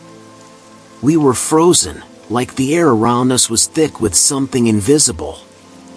And then, as if by some unseen force, we all felt it. The train was coming, and it wasn't going to stop. I didn't know why I stayed, but the others were still there too. And that's when the first one disappeared. Just like that. 1 minute, she was standing next to me, and the next, nothing. She was gone. No scream. No sign of where she went. Just gone. We all started shouting, trying to find her, but the station was empty now. No sound, no train. Just us, standing in the middle of the platform, staring at the tracks. I don't know how long we stood there, maybe minutes, maybe hours. The air had changed. It was colder, like the station had come alive in a way we couldn't understand. The others were terrified, but I felt this pull. Like I needed to understand what was going on. I didn't want to go back, but I had to. I didn't go alone. One of the guys, Kyle, decided to follow me. We made our way back to the tunnel, where I had seen the figure. The whistle sounded again, louder this time, like it was right in front of us.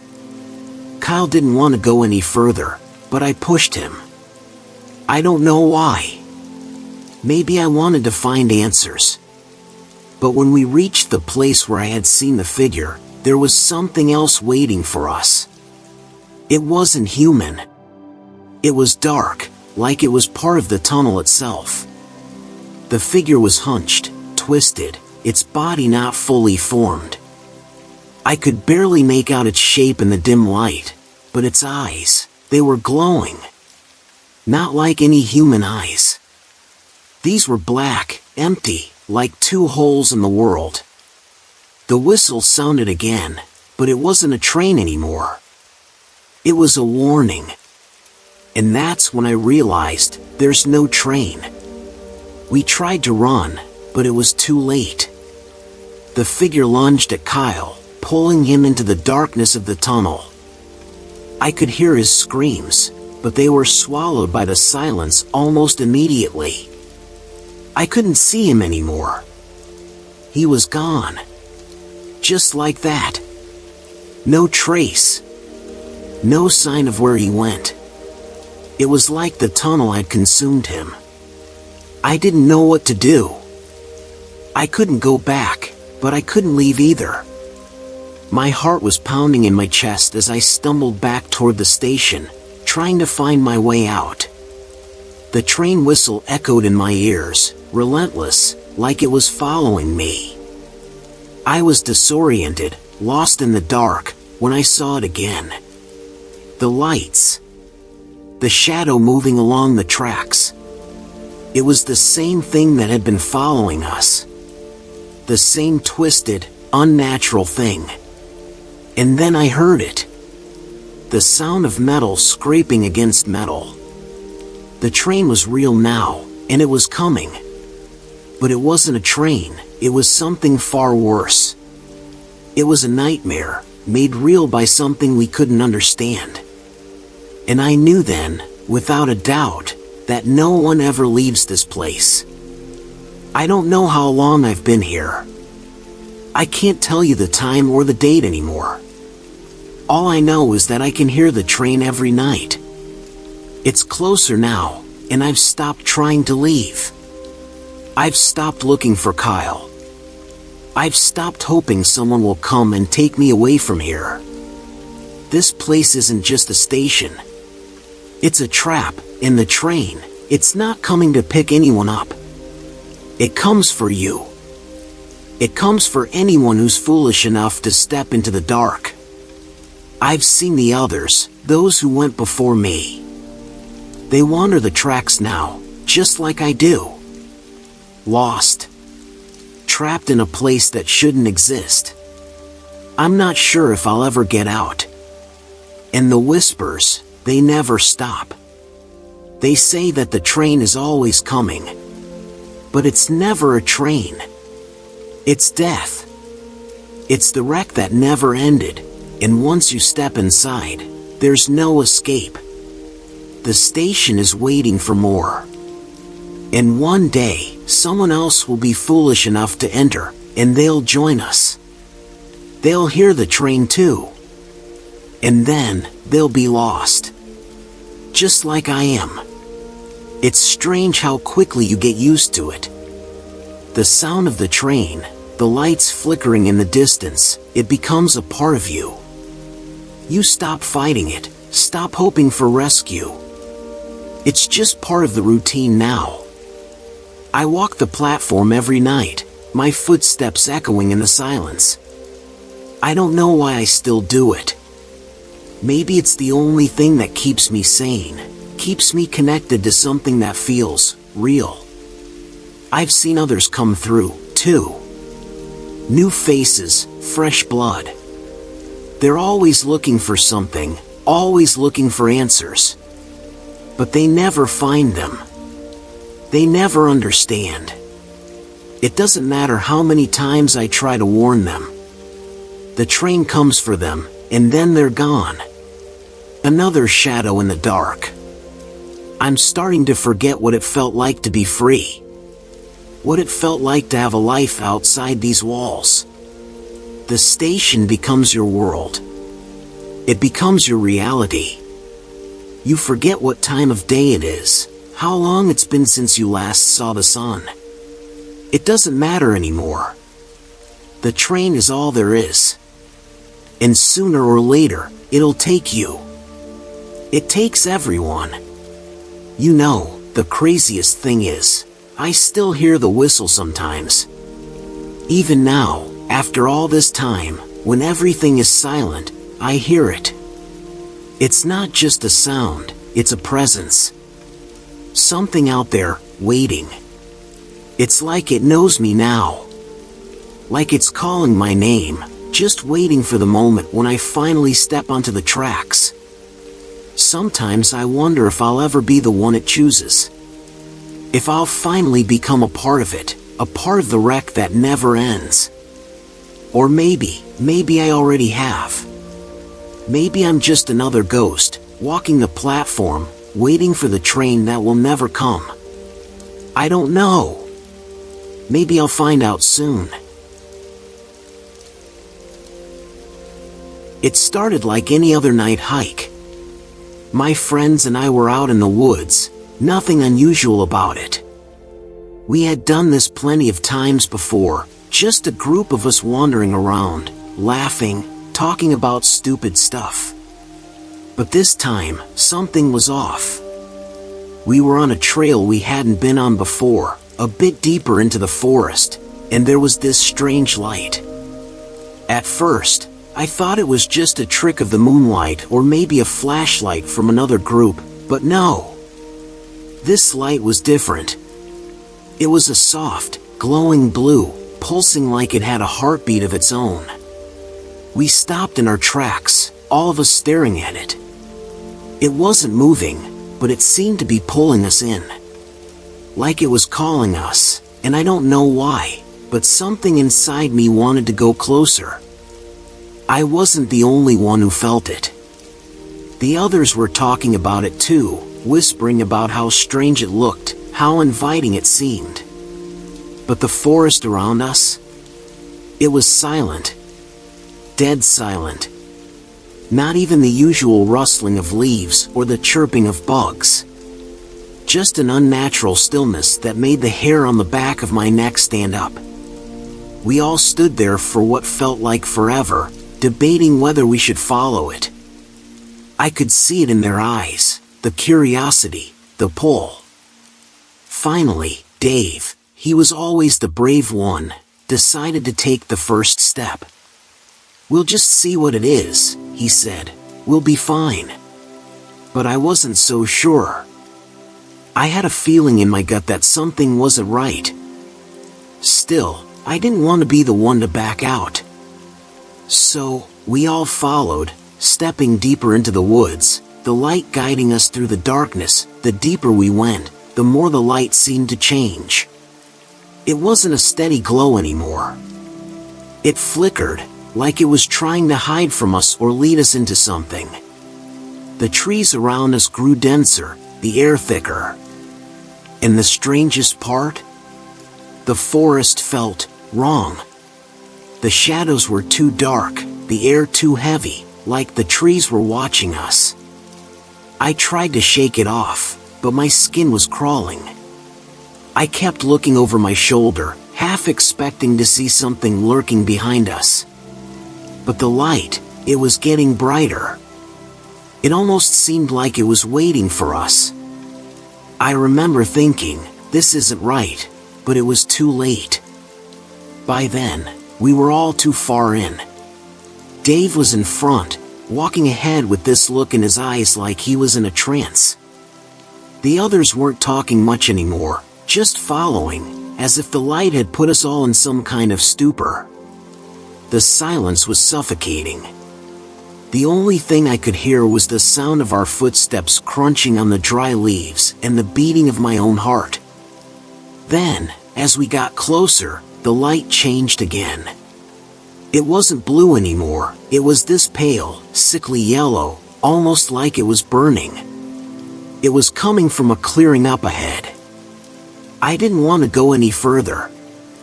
I felt a primal instinct to turn around and run, but my legs wouldn't listen. I was frozen, just like the rest of them. And that's when it happened. Dave took one more step, and the light surged forward, swallowing him whole. He didn't scream, didn't even make a sound. He was just gone. We stood there, staring at the spot where Dave had been, frozen.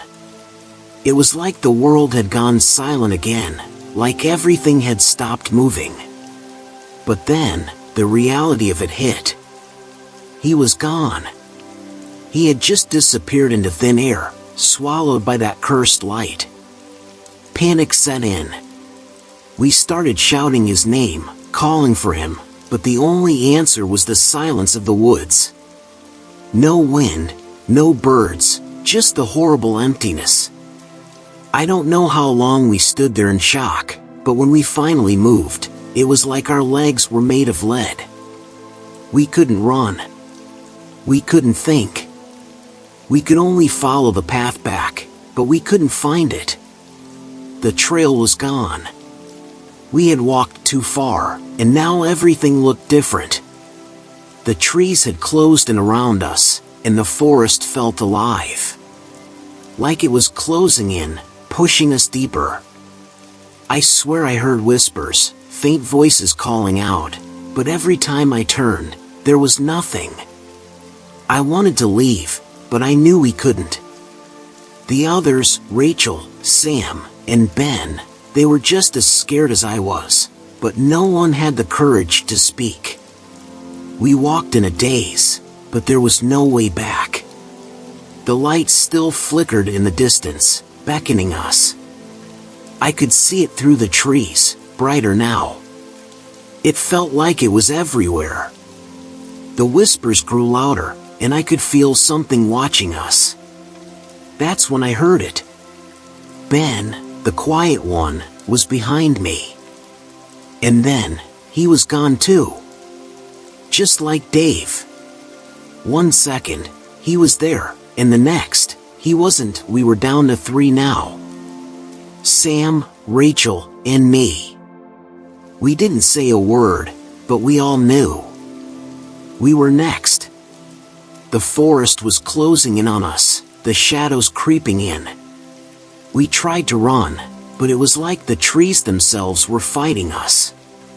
The branches seemed to reach for us, pulling at our clothes, tripping us.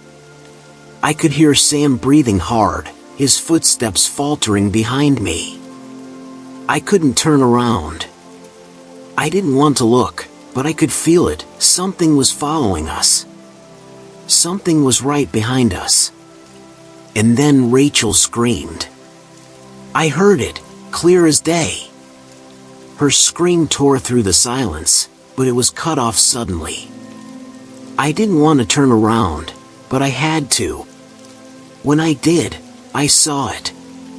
A figure, tall and dark, standing in the shadows. It wasn't human. It didn't move like a person. It was like the forest itself had taken shape, and it was coming for us. I don't know what it was, but I knew one thing. It was the reason no one ever came back. It was the thing that had taken them. And now, it was coming for us. Sam and I ran. We ran as fast as we could, but it was pointless. I could hear Sam's breath getting ragged behind me. I could hear something following us, something big, something fast. But every time I looked back, there was nothing there. The forest was too thick, the trees too close. It felt like they were closing in on us. And then, just when I thought we were getting away, Sam was gone. Vanished into the woods, just like the others. I didn't stop to look for him. I couldn't. I don't know how much longer I ran. My legs were on fire, my lungs burning, but I didn't stop. The trees had swallowed me whole, and now I was lost. Alone. I couldn't hear anything but my own heartbeat and the sound of my feet hitting the ground. The light was gone. I couldn't see it anymore. But I could still feel it, in the back of my mind, like it was calling me. Every step I took, I could hear whispers, soft and faint, like they were just beyond my reach. But the forest was silent now, and I knew I was completely alone. I eventually collapsed, exhausted and terrified, somewhere in the woods. The night had stretched on forever, and I had no idea where I was. But I could still hear the whispers. They were getting closer. And I knew, deep down, that if I closed my eyes, I would never open them again.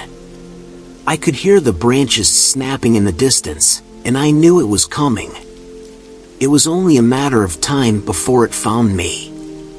I never found my way out. And I never will. I'm still here, trapped in this endless forest, waiting for it to come. I don't know how many others have followed that light, but I know I'm not the last. And maybe, just maybe, one day, someone will find this journal.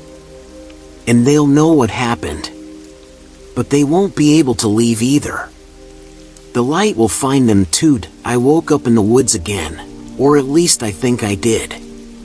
The trees were still the same, the forest still as dark and oppressive as it had been. But this time, the whispers were louder. They were close now, so close I could almost make out words. I couldn't hear them clearly, but I could tell they weren't just voices. They were something else. Something from beyond. They were beckoning me, drawing me in. I tried to move, but my body felt numb, like it wasn't mine anymore. My hands were stiff, my feet heavy. I couldn't run. I couldn't even scream. I could only listen as the whispers grew louder. The light was there again, flickering in the distance, glowing softly like it had before. And I knew what it meant. It meant I had finally joined the others. It meant I was never leaving this place. The light was getting closer now. It was like it was reaching out for me, pulling me in. I couldn't resist. I couldn't fight it. All I could do was walk toward it. The whispers were surrounding me now, growing into a chorus of voices, but I couldn't understand what they were saying. It didn't matter. The light was everything. It was the last thing I would ever see. And soon, it would be the last thing anyone ever SAW.as. I stepped forward. My body moved on its own, as if it had a mind separate from my own. I wasn't even controlling it anymore. The whispers filled my ears, now so loud that they felt like they were inside my skull, scraping against my thoughts. Some part of me wanted to scream, to break free, but the desire to move toward the light was stronger. My feet carried me faster, the ground beneath me shifting with every step. The air grew thick, the scent of damp earth and decay seeping into my lungs. The trees around me bent in strange ways, their branches twisting like broken fingers reaching for the sky. The light flickered once more, brightening and dimming, like it was alive. I could see it more clearly now, a pale, almost sickly yellow that seemed to pulse in time with my heartbeat. But it wasn't the light that caught my attention anymore. It was the figures. Faint shapes, lurking in the darkness, just beyond the light's reach. I could see their eyes, glowing faintly, like they were watching me. Waiting. I could feel their presence pressing in from all sides, but I couldn't turn back. The light was drawing me in, and it was all I could focus on. I couldn't even remember how I had gotten this deep into the forest. The path was gone, swallowed by the darkness. The familiar sounds of nature, the rustling of leaves, the chirping of insects, had long since faded. It was just me and the light now. And the figures. They were getting closer, their shapes becoming more defined, their eyes more piercing. Some were tall, towering over me, others smaller, hunched, like they were crawling through the shadows. I wanted to run, but my legs refused to obey. The whispers grew louder, sharper, like they were laughing at me, mocking my fear. I tried to call out, but my voice was lost in the chaos of the whispers. My mouth was dry, my throat aching from the effort. I didn't know what was happening to me. Was this real? Was I dreaming? But the cold air biting at my skin told me this was no dream. The ground beneath me was solid, the trees real, even if everything else felt distorted and wrong. The figures, those pale, glowing eyes, were circling me now, closing in. They were speaking, too, their voices like 1,000 rasping whispers. Words that didn't make sense, that twisted and curled around each other, scraping against my sanity. And then, one of them stepped forward. I couldn't see its face, but I could feel its presence, heavy, oppressive, like it was drowning me in its weight. It reached out, and I felt its fingers graze my arm. Ice. Cold. Pure, unforgiving cold. The touch burned into my skin, leaving a trail of frost behind. I couldn't scream. I couldn't even breathe. It was like I was frozen, caught in some kind of web of shadows, unable to escape, unable to move. The figure leaned closer, its presence suffocating. Its breath was foul, like the earth itself had come alive and wanted to swallow me whole. And then it spoke, its voice a low, guttural growl. "You shouldn't have followed the light," it hissed. "Now you're ours." The words cut through me like a knife. I tried to back away, but my feet wouldn't move. I could feel the cold seeping deeper, spreading through my veins, freezing everything inside me. My mind was numb, my body no longer mine to command. I couldn't fight it. I couldn't scream. I was already lost. The light flickered one last time, blindingly bright, and in that moment, I felt my body jerk, like it was being pulled somewhere, dragged through the air. My vision blurred, and the world around me spun. I tried to scream, but nothing came out. The shadows swallowed me whole, the figures closing in, their laughter filling my ears like a chorus of death. The cold was unbearable now, seeping into every part of me, freezing me from the inside out. It wasn't just my body that was cold, it was my soul. I could feel it, being ripped away, like something was tearing me apart piece by piece. And then, just as suddenly as it had all begun, the light was gone. The figures were gone. The whispers faded. The cold disappeared. I was somewhere else. Somewhere dark. I couldn't see anything, but I could feel it, the emptiness. The void. The forest was gone. The light was gone. I was floating, lost in a black expanse that stretched on forever. I could hear nothing but my own breath, shallow and erratic. But I wasn't alone. I knew that. I could feel eyes on me, watching, waiting. And I knew, deep down, that I had become part of this place. Part of whatever this was. I don't know how long I stayed there. Time doesn't work the same when you're lost. I couldn't move, couldn't escape. The darkness wrapped around me, suffocating, drowning. But then, through the black, I saw it. The light. That same pale, sickly yellow light, flickering in the distance, like a beacon. It was calling me again, pulling me toward it. And, despite everything, I knew what I had to do.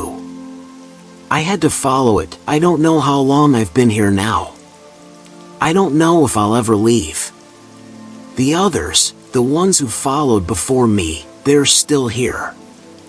I can feel them, their presence all around me, their whispers in the dark.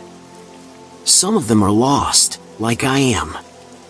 Others, they've already forgotten who they were. But the light is still there. Always there, waiting for me to follow it again. Maybe one day, someone else will come. Maybe they'll see the light too. Maybe they'll think they can escape. But the forest won't let them. And neither will the light. Because once you follow it, you don't return. You become part of it, part of the darkness that waits for the next soul to wander too close. I don't know what's waiting for me next, but I can feel it coming. The light is brighter now, and I can't help but walk toward it. I know what it means. I know it's the end. But it's all I have left. And as I take one more step, I know this is where I'll stay. Forever.